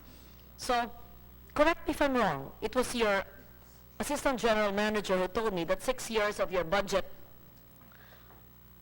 are unoccupied homes. Bakit nga kasi bibigyan ng 20 ba or 30 square meter ang mga polis? Hindi naman pwedeng 20 or 30 square meter ang mga polis. 22? 22 square meter. Diba? Bakit naman papatirahin ng ating pulisya sa ganun? Sa informal settler families, considering where they stay, by the creeks and easements, baka pwede pa. But ang AFP-PNP hindi. Now, I asked them why they did it. I cannot name the person whom they claim insisted that it be built. Baka ma-politicize kung banggitin ko yung tao. Okay? So, it's wasted. And that's the reason why the NHA is here. So what is my request? My request is, dahil ayon sa inyo, 53% ng lahat tinayo niyong bahay sa 6 na taon, 2011 to 2016, ay hindi okupado. Pangalawa, walang tubig. Pangatlo, walang kuryente. You were also here. It was your AGM who was here, kampitan, during my NEA hearing, pinamit ko na kay NEA Masungsong so that the co-op Senadillos can help connect kuryente to all those areas na walang kuryente, hindi ma-occupy. In the mean, bakit pagtatayo ng bahay kung walang kuryente? It's basic. Anyway, ayoko nang magalit, kaya nag-request ako sa NHA na nandito kayo. So, hindi ko pipilitin na titirhan ng polis. Siyempre hindi. At bigyan natin ang mga polis ng mas magara, mas malaki, mas maayos na mga bahay. At yun ay dapat pag-isipan nyo, konting palakpak para magising. Sige, hindi bawal pumalakpak. So kung nagkamali man ang dating administrasyon sa pagbibigay sa mga pulis ng 22 ba yun? Square meters na hindi katanggap-tanggap sa inyo, mag-isip naman kayo NHA. Ang laki-laki ng budget nyo nabigyan ng sapat at karapat-dapat na libreng pabahay ang ating kapulisan. Ma'am, if I may interject. If I may interject, ma'am. Yes. My suggestion as chairman of the Committee on Urban Planning, the houses for APNP this time, we'll have a reform in the housing sector for the program. We'll come up with a minimum of 40 square meters and we will have about 3 different models. Kasi ang nangyari noon, Madam Chair, is that the informal settler model was given to the PNP and AFP, which is 22 square meters. So now we will have 3 models for AFP and PNP, at least kung na officers can get higher or the more expensive ones. So magkakaiba. So they will have a choice this time. So that will be an improvement. So all I'm saying is that dapat naman yung nagtatayo ng bahay, kinukonsulta ang mga beneficiary. Siyempre, hindi naman sila humingi ng mansyon. Ang sinasabi lahat, yung karapat-dapat. Kaya, pina-embed ko kayo dyan para alam nyo ang gagawin. Ngayon, wala kayong tubig. Di ba po? Kaya hindi matirhan ang mga bahay ng NHA walang tubig. Nandito po ang salintubig. So, nandito rin ang NWRB, nandito rin ang LUWA. Kung wala pa tayong tubig niyan, ewan ko na. Dalawang ahensya ng tubig at isang programa ng tubig. Yusek Panadero, just put on record please, along with NWRB and LUWA, just so that we understand it completely. We have more than 30 water agencies in the whole government bureaucracy. Just between your Salintubig program and the NWRB and the LUWA, please just put on record the difference. I know the difference. Actually, I can answer my own question. The NWRB under DNR is the one in charge of giving out the water concessions on the water sources, and LUWA creates the water districts. But correct me if I'm wrong. So, please, in your understanding, what is NWRB? Sige, dito po kayo, para lang maliwanag. Maikli lang, ha? We just have to rationalize really all these agencies of government. We give budgets every year, and then we see that half the budget of an agency for 6 years do not use the homes built for the beneficiaries. That's criminal. That's plunder. That's plunder. So, may we request, please, can we have silence? Can we request NWRB, Mr. Anong pangalan po nila? Dr. David? Is it Dr. David? Yes, ma'am. Opo. At familiar si Dr. David? Oo, thank you. Oo. Nung hearing natin ng DNR, di ba po? No. One minute lang po. Yung mandate po ng... Bakit iba yung NWRB nun? Ang sumasagot? Ay, ma'am, last time po si pong Deputy Executive Director ko ang nag-attend po. Yung may edad ng konti. O parang, hindi. Iba yung itsura ng sumasagot si Andy, di ba? Siya ba yun? Iba. Iba. Sige po. Kayo po ang head ngayon. Kayo ang head. Yes, ma'am. Sige, iba kasi yung taong nakita ko last week. Sige po. So, ang NWRB, ano po ang mandate ninyo? Ang NWRB po is National Water Resources Board, so kami po may mandato na mag-manage at mag-regulate ng mga water resources po dito sa bansa, no? So kung kailangan po natin ng tubig, so NWRB po ang namamahala sa pamamahagi po at pagbibigay ng mga water rights, lalo na po yung paggagamit sa mga various beneficial use po. Is it your mandate, sir, that homes or communities established or built by the NHA have access to potable water? Hindi sa inyo yon. Yung pong sourcing nun sa WRB po manggagaling dapat yung permit or yung water right po, doon po kinukuha. Should the NHA apply for the water right, or should it be a concessionaire or a district that should access the water right? Ang NHA din po, pwede po, or developer, so any juridical person po, pwede po mag-apply ng water right for beneficial use po. It's the most expeditious way to give water to the 53% of the homes built in the past 6 years of NHA. So ngayon po, sa NWRB, pagka mga government projects po, pagka nag-apply po ng water permits namin, we are prioritizing po yung Government process. projects. Yes, ma'am po. Could you please look into NHA houses, yung lahat po na sinabi nyo nung hearing nyo, no? Sendong, Pablo, Yolanda areas, and the AFP, PNP areas, and homes built for ISFs na wala pong tubig. And could you kindly give a report to the committee before the end of the week? Yes, ma'am po. Thank you. How about Lua? Si Lua po ay si Engineer Evangelista po, no? Thank you. You were, I think in the hearing yesterday, it was Administrator Lapus. Ano naman po ang mandato ng Lua? Kayo po sa Water District, hindi ba ho? Yes, ma'am. Just explain like Dr. David did in just 30 seconds your mandate so we see if there's any overlap. And then I will go to Salintubig. Well, on the part of LOA po, we actually support those water districts that duly form. So, yung po aming sinusuportahan, yung po mga level 3 water systems on those municipalities and cities. Okay, please explain level 1, level 2, level 3. Yung po level 3 is the one with pipe water inside their houses with individual connections. And level 2, ma'am, is communal. While level 1 is point source, where you get the water right at the source. Kayo po sa level 3. Level 3 3 po. lang. The point source is Level 1. poso. Yes. Sino po ang mandate ng poso? On Hindi this po part kayo. is LGUs. And Salintubig. Diyan na pupunta kayo sa Salintubig, kay LGU. Opo. So, poso is level 1. That's not yours. Would that be NWRB? No. Can level 1 be NWRB, which is source? Hindi po.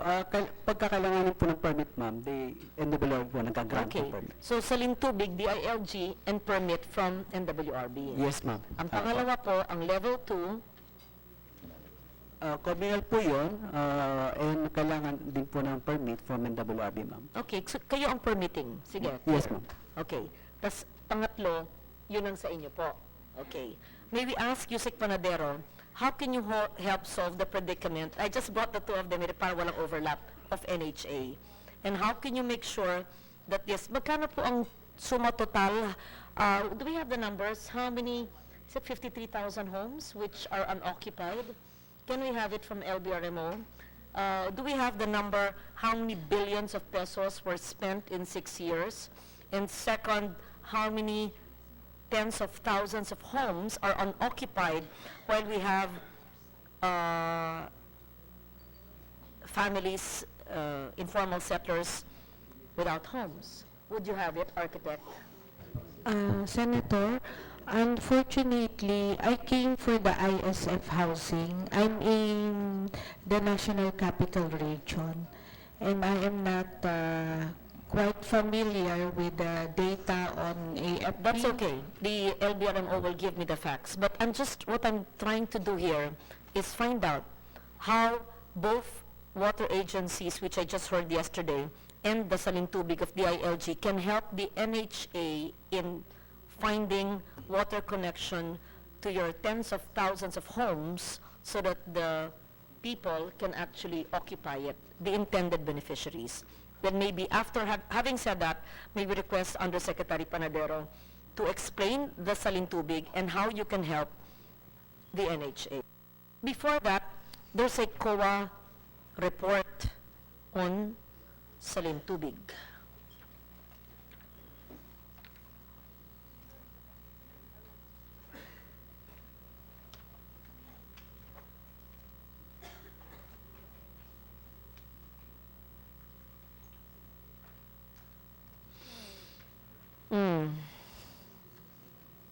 This was still 2016, COA. 5 years na ba ho ang Salintubig? It says here, after 5 years of project implementation, the goal of providing potable water was not fully realized, slow project implementation, low physical delivery rate of 47.44%, defective and not operational projects, non-utilization of programs appropriations due to unimplemented planned projects and activities, etc., etc. So, in a way, this is similar to NHA, if the COA report is to be believed. Built but defective and non-operational projects. Non-utilization of the program's appropriations of 258 million due to unimplemented planned projects. Perhaps the DILG Salintubig does not coordinate properly with the NWRB and the LUA. And NHA does not coordinate with the water agencies, that's why it built homes without water. It does not coordinate with the NEA or the local electric cooperative, so it does not have electricity. So this is really a waste of government's resources, which is taxpayers' money. That is why I labor intensively trying to connect agencies of government to make things work.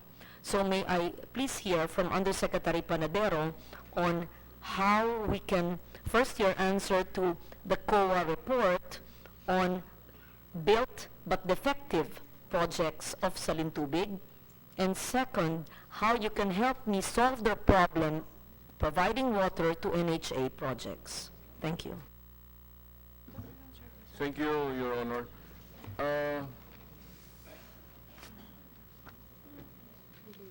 The figures, I think, of COA is a cumulative figure, Your Honor, over a period of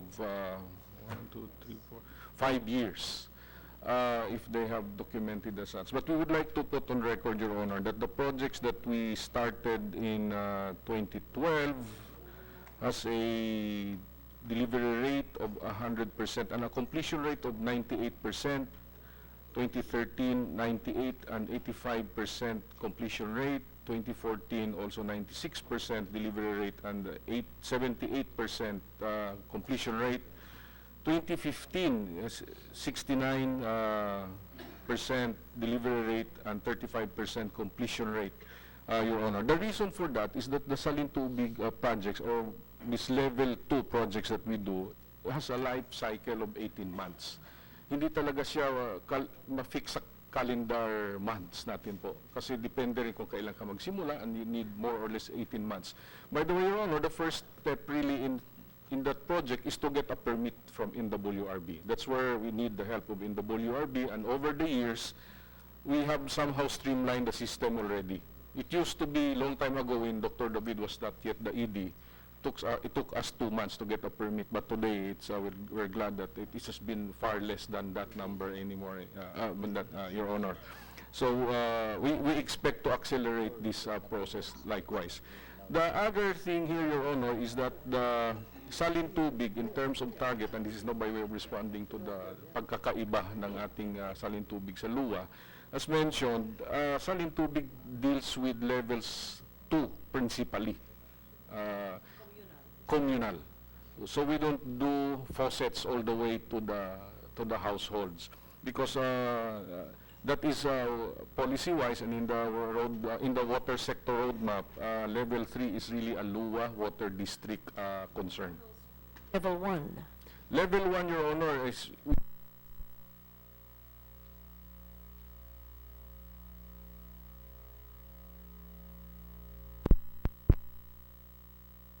in certain situations, lalo na doon sa mga barangays na talaga nangangailangan, pwede na rin pinagbigyan po natin yan kasi na-identify din natin yung talagang waterless barangays per survey of PSA at pwede tayo mag-level 1. The other thing, Your Honor, I'd like to highlight is that the Salintubig project is not being implemented in LGUs with water districts.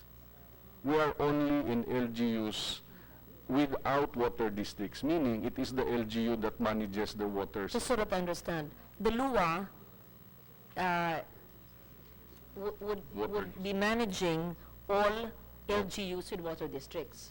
Well, actually, But there are LGUs with water districts not under LUA, correct? No, Your Honor. No? The water districts are principally, well, essentially not LGU. Not They are- LG they no, are- they are water districts within the LGU Yes, under LUA. Under LUA. But there are also water districts not under LUA. Water systems. I mean, not water systems, but not under LUA. Ang gulo. LGU Under the managed. Okay, there are LGU Managed. managed Yes. water districts, not Water under systems. water systems, not under LUA, but the water districts are all under you. Yes. Okay. Yeah. So wala kayong duplication tatlo. Wala kaming duplication dyan, Confused Your lang ako Honor. sa inyo. Sino po, ito na lang, simple, ang makakapag-resolve ng problema ni NHA? Sino sa inyong tatlo? Sa salin tubig, Your Honor, under the policy that was crafted for this program, kasama dito yung mga resettlement sites for ISFs. So I think we have coordinated with NHA and in our proposal for next year, kasama po dyan ang water systems for covering 10,300 households in ISF, in resettlement sites with informal settlers. So, 1, 2, 3, 4, My question to, 9 resettlement sites. so the Saling Tubig program and your budget for 2018 would cover water connection to all housing communities of NHA. Is that how you converge? No, ma'am.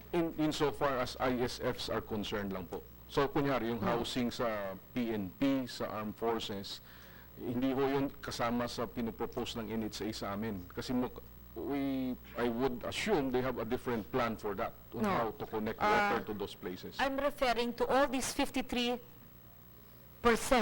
This is not 53,000, 53%, more than half of what they built in 6 years are unoccupied, according to them. And so, my question is, to NHA, you may not be able to answer it, kasama ba sa budget na linaan nyo sa 6 na taon ang patubig? At kung wala pa rin tubig sa 6 na taon, nasan yung pondong yun?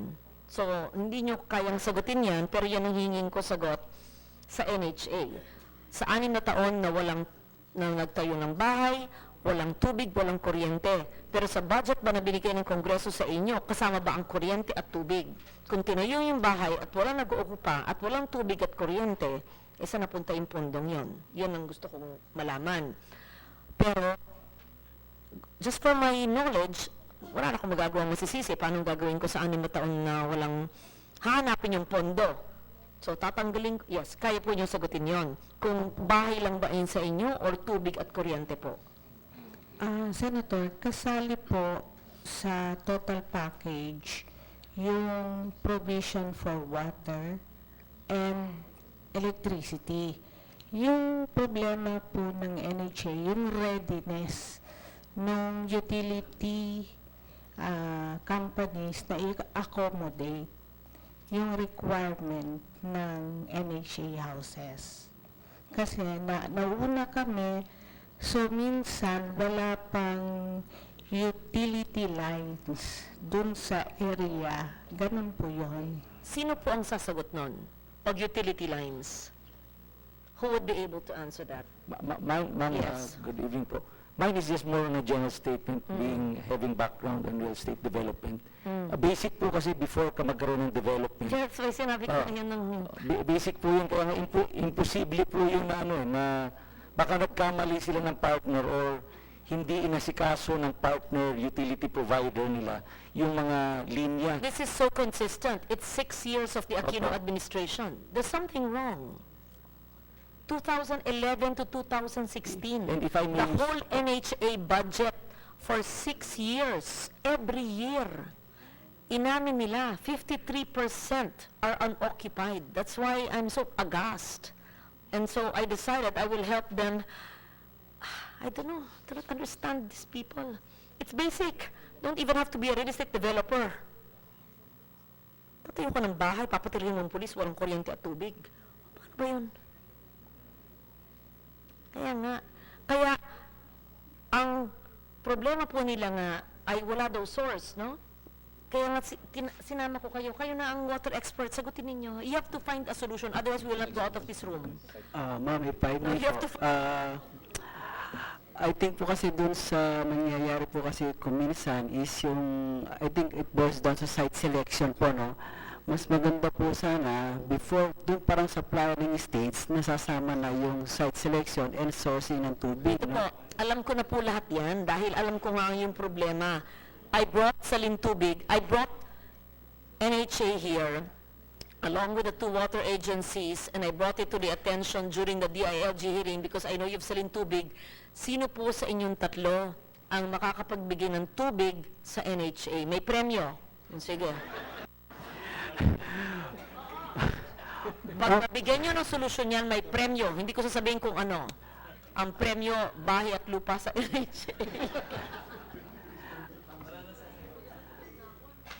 Ang solusyon lamang po dyan, tanungin po sa NHA as they were developing the housing projects, sino po ang kausap nila who's supposed to provide the utilities? Kasi hindi naman, it's not the competency of the NHA to put the utilities. They have to partner with a private group who's supposed to provide the Was utilities. it a private group or a government agency na kausap po nyo sa inyong patubig po? Senator po, yung mga projects ay MHA partners with developers who supposed to deliver for NHA completed housing units with land dev, which includes utility lines. So the developers reneged on the commitment. So, yung source lang, yung reticulation ng pipes sa land dev andun po. Kaya lang yung source ng Yung source po of tubig. ang wala. Kaya nga yung source, kayo ang source NWRB, kaya nga dinala ko po kayo dito. Yes, ma'am po. Kami naman po sa WRB, no, kung hindi po available yung mga, let's say, water district na magpo-provide ng tubig po sa mga housing na to, ang WRB naman po ay tumutulong sa paghahanap po ng source, no, at para ma-provide at makadevelop sila kahit paano kung may makakita kaming on-site o near-site na magdevelop ng tubig po. O ganito na lang po, no? We cannot resolve it this way. NHA, maybe not the NCR, but NHA GM and AGM Kampitan who were in my hearing. Number two, NWRB, bukas na po, hindi na po kailangan ngayong gabi. No? For the water source. So, these are various housing developments. No? Remember, victims of Sendong, that's Region 10, Pablo, that's Region 11, and Yolanda, that's not just Leyte, but half of the, it's all in the Visayas. So, and then Salintubig. So, kung kayo maghahanap ng water source, then Salintubig can input, you can recast your Salintubig budget or include it in your Salintubig for next year. So that would include all NHA areas. So, ganun ba yun? Can you do that? Well, of course, that was subject to your guidance, ma'am. But initially, our ability to provide the water for now, as planned, is to cover 10,000 households in 9 resettlement sites of NHA. So we will work with the NWRB for the source so that we can bring this water to these 10,000 Sure. households. So NWRB will determine the source, assuming the source is not available. First, NHA to give a listing of their unoccupied homes. How many per province, per region, city, municipality. If there's a ready source, we don't need NWRB, we just need Salintubig. If there is no source, NWRB will help find the source. Correct? Oh, ganun. Oh, that's the broad stroke of the solution. And Yusek Panadero and Dr. David and GM, NHA, and AGM will meet this week and will submit to the committee not the problem, but the solution by Friday before the weekend.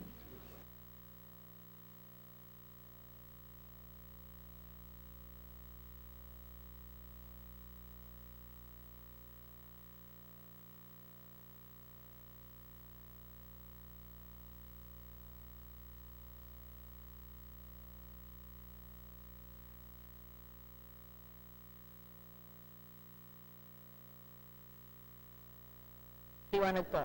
Hindi ko po kayo sinisisi, hindi ko rin sinisisi ang, but the point person for Salintubig, sino po sila? Okay, magkilala po kayo, ha? Sige po. Tapos si Dr. David. At si Luwan na rin, tulungan na ninyo. Basta ganito, hinihiling ko lang po sa DILG, Salintubig Head, at sa dalawang ahensya ng gobyerno ng tubig, ay bago ako tumayo sa floor sa Oktubre, and that's a week and a half from now. May memo, wala sila with housing sa Kaluway after ng meeting mo. Ah, very good. Nagmemo na raw sila. After the hearing, buti mabilis gumalaw. Bakit? Kailangan lang ilaman. Hindi, but this is a water district, iba pa yun. Ito yung problema ng ito yung problema. But this is not enough. This is, after the NHA hearing, mabilis sila gumalaw, Administrator Lapus already has a MOA between NHA and LUA. But we're adding to that. We want Salintubig to get involved and NW to get involved in case there's no water source, there's no water district to create because there's no water source. And DILG does the level 2, so it's something that LUA cannot cover. If you say that your program and your two agencies don't overlap with each other, you will complement, and among the three of you, you will solve NHA's absence of water, then you have to do similar MOAs. So what we need to do is to map all these areas without water, and then saan papasok ang Salintubig or LUA or NWRB. At kung hindi pa rin sakop sa inyong tatlong ahensya, hahanapin ko pa yung ibang ahensya ng tubig sa gobyerno sa solusyon na ito. 30 kayo 30 kayong tubig dyan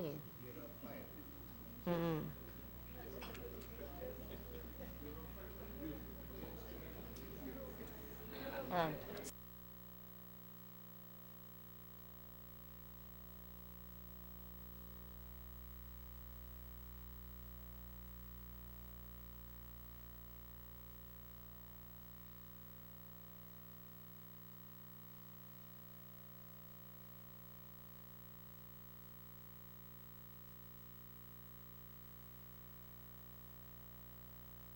Hindi. So, ito pong nakapending sa inyo. Tulungan po nyo kung bigyan ng tubig si NHA. Pangalawa, tulungan nyo kung gastusin yung 7 billion ng DSWD sa mga lokal na pamahalaan na kayang gumastos, na malinis ang paggastos, sa mga mahihirap na 4P families or maybe not 4Ps, but poor. Or kamag-anak ng pulis na poor. Ha? Bombero at pulis, lahat ng sakop ninyo. So lahat ng LGU na good housekeeping, seal of excellence, ibig sabihin, hindi na nakawin ng pera. Hindi mag-ghost. Hindi dapat ghost, dapat matinong LGU, marunong gumawa ng mga form at tutulungan ng LGA. So kamag-anak ng pulis na mahirap, kamag-anak ng bombero na mahirap, LGU may mahirap, at lahat naman ng LGU may mahirap na competent. Sa lahat ng binanggit kong yun, ubos na yung 7 billion. Hindi ba? That program was created to help the poor for sustainable livelihood program. Nahihirapan siyempre ang poor at ang social worker mag-fill up ng forms. So, local government has the capacity. That's why nga they are seal of excellence. So, marunong sila mag-fill up ng form. Ang mga police, tutulungan ng mahirap na kamag-anak mag-fill up ng form. Ang bumbero, ganun din. Sige. So, ang homework nyo, para makuha nyo yung inyong karagdagang budget, ay to shepherd the DSWD because wala silang ulo OIC nakaupo, hindi naman siya career. Your career. And I can see you're very competent and devoted to your job. Aba, napuri tuloy. So, please help the DSWD spend their money for your publics. Correct? Sige, tubig and livelihood. Tama na muna.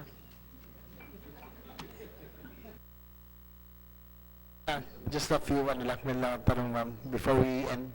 Just a bit of time, can you ask Director Panago on how you distribute, because last year I inquired on how yung policy on how you distribute the fire trucks. Now, because we learned that there are about 300 local government units that still doesn't have fire trucks. Is it still the same, yung number?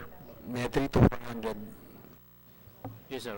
As of now, sir, we still have 275 municipalities without fire trucks. 275. So, ilan ang nabawas from last year's budget? 300 plus last year, no? So, as of now, sir, wala pa kasing nabibili ongoing parang, sir, yung aming procurement Procurement. process. Yes, sir. Okay. So, we, So, when do you expect the new fire trucks to come in? we are now in the process of procurement, sir. May nakaprogram na kaming 56 units. So, plus the incoming budget for 2018, another 59. So, we expected to 100 units. 100, more than 100 units, sir. So, is it still the same Rosenbauer? Hindi na? Or Japanese na? It is a competitive bidding, sir, kung ano yung Ano lumabas? Manalo? Yes, sir. No, but still, you have to choose the right, what is practical. Dapat kung bawa Isuzu, Ford, yung mga para kahit saan masira, kahit saan probinsya, madali. Kasi Rosenbauer, pag nasira yun, nakatunganga kayo niyan, sigurado. Yes, sir. Part, sir, yung sa aming TOR na na-submit na there must be a service center in every, at Yes. least in every Yun nga, and that's why I don't know how it was approved, and it doesn't have, yung wala namang service center kahit saan. So we expect that 270 local government units, once you procure, siguro by next year, 100 plus na lang. Yes, sir. Yes, sir. Can we get your commitment that you will prioritize those LGUs kasi nakaikot ako eh. There are LGUs that are sharing pa rin, nangihiram pa rin, na wala talagang fire trucks. Yes, sir. But you will prioritize those two do not have. Yes, sir. Yun naman ang aming program talaga, sir. Pero ilang taon na gano'n eh. Kaya lang, problema. Siyempre, pag procurement, pag budget, si congressman, di ba, kahit na meron na silang fire truck, hihingi. So yung dapat mabigyan na wala, yung mga dapat ma-allocated dapat sa wala, napupunta sa meron.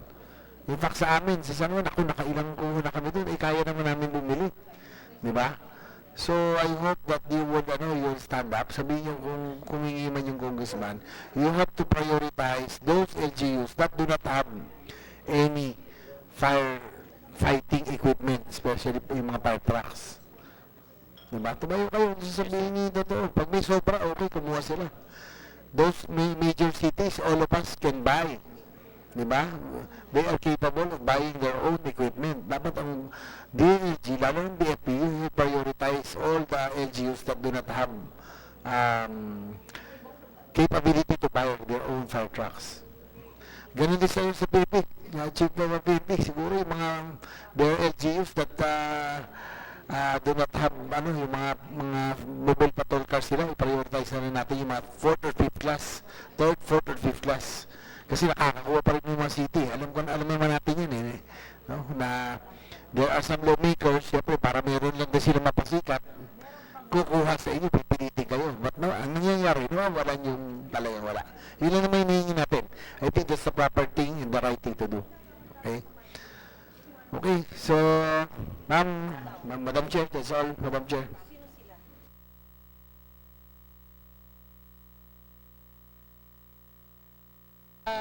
Yusek, meron ba kayong resettlement governance fund?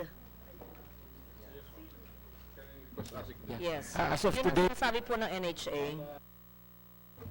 the Department of Budget and Management did not give any fund for our resettlement governance program. That's why we were appealing for from the original 687 million that we were asking. We budgeted, we're requesting 218.4 million that will cover 30 resettlement sites that we are Do resettlement without the resettlement governance fund. No, it has to be done because many of the infrastructure programs, the capacity building are course through the resettlement governance fund. Zinero po nila. No, what's your utilization for 2017? We're almost 80 to 90% to 253 divided by 90%. Ay, Asik, ano po yung iniresital nyo? Yung mga danger zones, di ba? DILG? DILG. All the, What else? What else? particularly our mandate is to resettle all those in the danger zones. We'll provide the 200 million for the Resettlement Governance Fund. Thank you, ma'am. Okay. I will get it from the guns of General De La Rosa.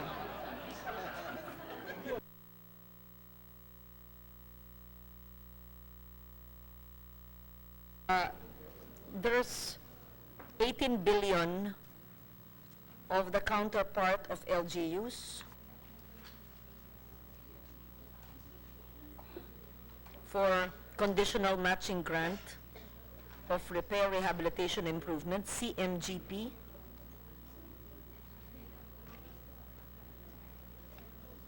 USEC, why is it moved to DPWH or sa inyo po yun? Your Honor, the 18 billion is actually under ALGO, the Assistance to Local Governments. So, no ma'am. But the mechanics of that program we developed together with DBM. So the idea there is that the repair, rehab, and the maintenance of provincial roads will have to be implemented by the provincial governments. So there was, I think, a proposal to shift all of it to DPWH. Okay. Ito ba'y papremyo nyo sa mga LGUs na matitino? Is it part of the Seal of Excellence prices? But ang laki-laki, 18 billion. Ma'am, the performance is part of the criteria, but it is not only a papremyo. It is really viewed as a way of building the capacity of the provincial government to really maintain their infrastructure. That's number one. Number two is to accelerating infrastructure. Kasi yung ating mga provincial engineering office, may kapasidad din sila mag-implement ng mga repair, rehab, and maintenance work. So this is not anything new. It's been there. It's for 3 years. So Under ALGO. Under ALGO. It's not under the ILG. No, Or ma'am. you identify the LGUs who will do by administration rehabilitation By administration and by contract. and by By contract. contract, opo. So in short, it's nationally funded but locally implemented programs. Yes, ma'am. Actually, all 81 provinces are eligible. May sharing may formula. So, it's not right to transfer it to Public Works because the intent is for local administration. Yes, ma'am. So why is it transferred to Public Works? Is it there's a letter from the National League of the League of Provinces that it's been transferred in the NEP to Public Works? No. In the NEP, it's in ALGO, but In there the is NEP, it's ALGO, but there are proposals to move it to DPWH. But as of DPWH. now, it's still in ALGO. At the moment, ma'am, Okay. that's our And, understanding. In your experience, it should stay with the ALGO. We believe Because so, it should ma'am. be implemented by the local And governments. implemented by provincial governments. Would they have the capacity? The past 2 years, ma'am, they have exhibited the capacity to implement Corruption it. is less? Where is there less corruption? If it's with DPWH or if it's with local governments? I don't have in the data, ALGO? ma'am. But all we can say is that passing the COA is a criteria to be eligible in this program. Yeah, okay, let me rephrase my question. What will pass the COA better? If it's with ALGO or if it's with DPWH? No empirical data, ma'am. No, kasi, So- oo. Okay, I'm hearing the 9 o'clock, I'm hearing here again, the ALGO budget, DBM budget. So I would request whoever is in charge of ALGO in DBM to bring me the answers to those questions at 9 a.m. tomorrow. Yes, ma'am. Yeah, we will. if there are any COA reports of, or whoever's in charge of ALGO, is it DBM or DILG? DBM po, ma'am. DBM. opo. But there must be a DILG person in charge of ALGO because you said that you ma'am. recommend to DBM the recipients of ALGO funds. Yes, ma'am. We have Padala a po niyo- project management office for... Padala po niyo bukas para Yes, ma'am. matulungan ako. Siguro, may karapatan naman akong matulog, di ba? Alas 9 bukas yung hearing eh. So I'll prepare for that pa. We still have to study. So, I have to thank our very efficient Senate LBRMO, no? Yeah. Sipag-sipag niyan. Wala kaming tigil. Oo. We work more than 12, mga 15 hours a day. Pag hindi pa yun umuwi, nag-aaral pa kami hanggang alas 12, alauna ng umaga, tapos alas 5, gising na kaming lahat niyan. Oo. Yan, ganyan kasi pag kaya naiinis kami po at tagagalit kami pag hindi ginagastos ang pera kasi pinaghihirapan at dinedebate lahat. Ayan lang. Siyempre, pag dinanakaw, lalo kami nagagalit. Pag nawawala at hindi ginagamit, nakakainis. Pag ginagamit, pero hindi naman ginagamit yung bahay, lalo nakakagalit. Hindi ba ho? Kaya ginamit yung pera, hindi ninakaw, hindi ginamit naman, hindi naman nagamit yung bahay. So I hope you understand why I'm doing all this. And I go the extra mile to help agencies have better and more efficient service. So, would you like to move? Ikaw na mag-move. Yes, Madam Chair, I move for the approval of the ALG and attached agencies to be forwarded to plenary for deliberation. So move, Madam Chair. Subject to the submissions and subject to our authority to recast the budget until the BICAM. We will still review it, but and in fact, I even intend to increase it based on the MOE equipment needed in the command center. But really, we want to see the crime rate go down. We want to see the police performing its duty to protect the people. And if there's scalawags, you deal with them. And we don't like minors, non-minors, anyone being killed with no reason unless it's an act of self-defense. I mean, that's very clear.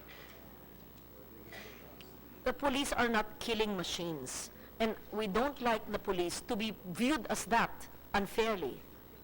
Because generally the police are good people. But when there are scalawags who kill children, or at least alleged, it taints the whole police force. And that's really painful. That's why we support you. We give you the equipment to do your job better. So you have to earn the trust that we put in you by giving you all this budget. In fact, I'll have a difficult time defending your budget. They would want to scrap, you heard Sen. Teresa, the 900 million and put it elsewhere. See? So we really have to do drastic changes. And part of that, the drastic change would be all the deaths caused by police, and if there are either caused by police or extrajudicially killed, have to be investigated. There should be a passionate, proactive police investigation of all these unjust, unsolved killings. We want to see that effort. It cannot be killing as usual.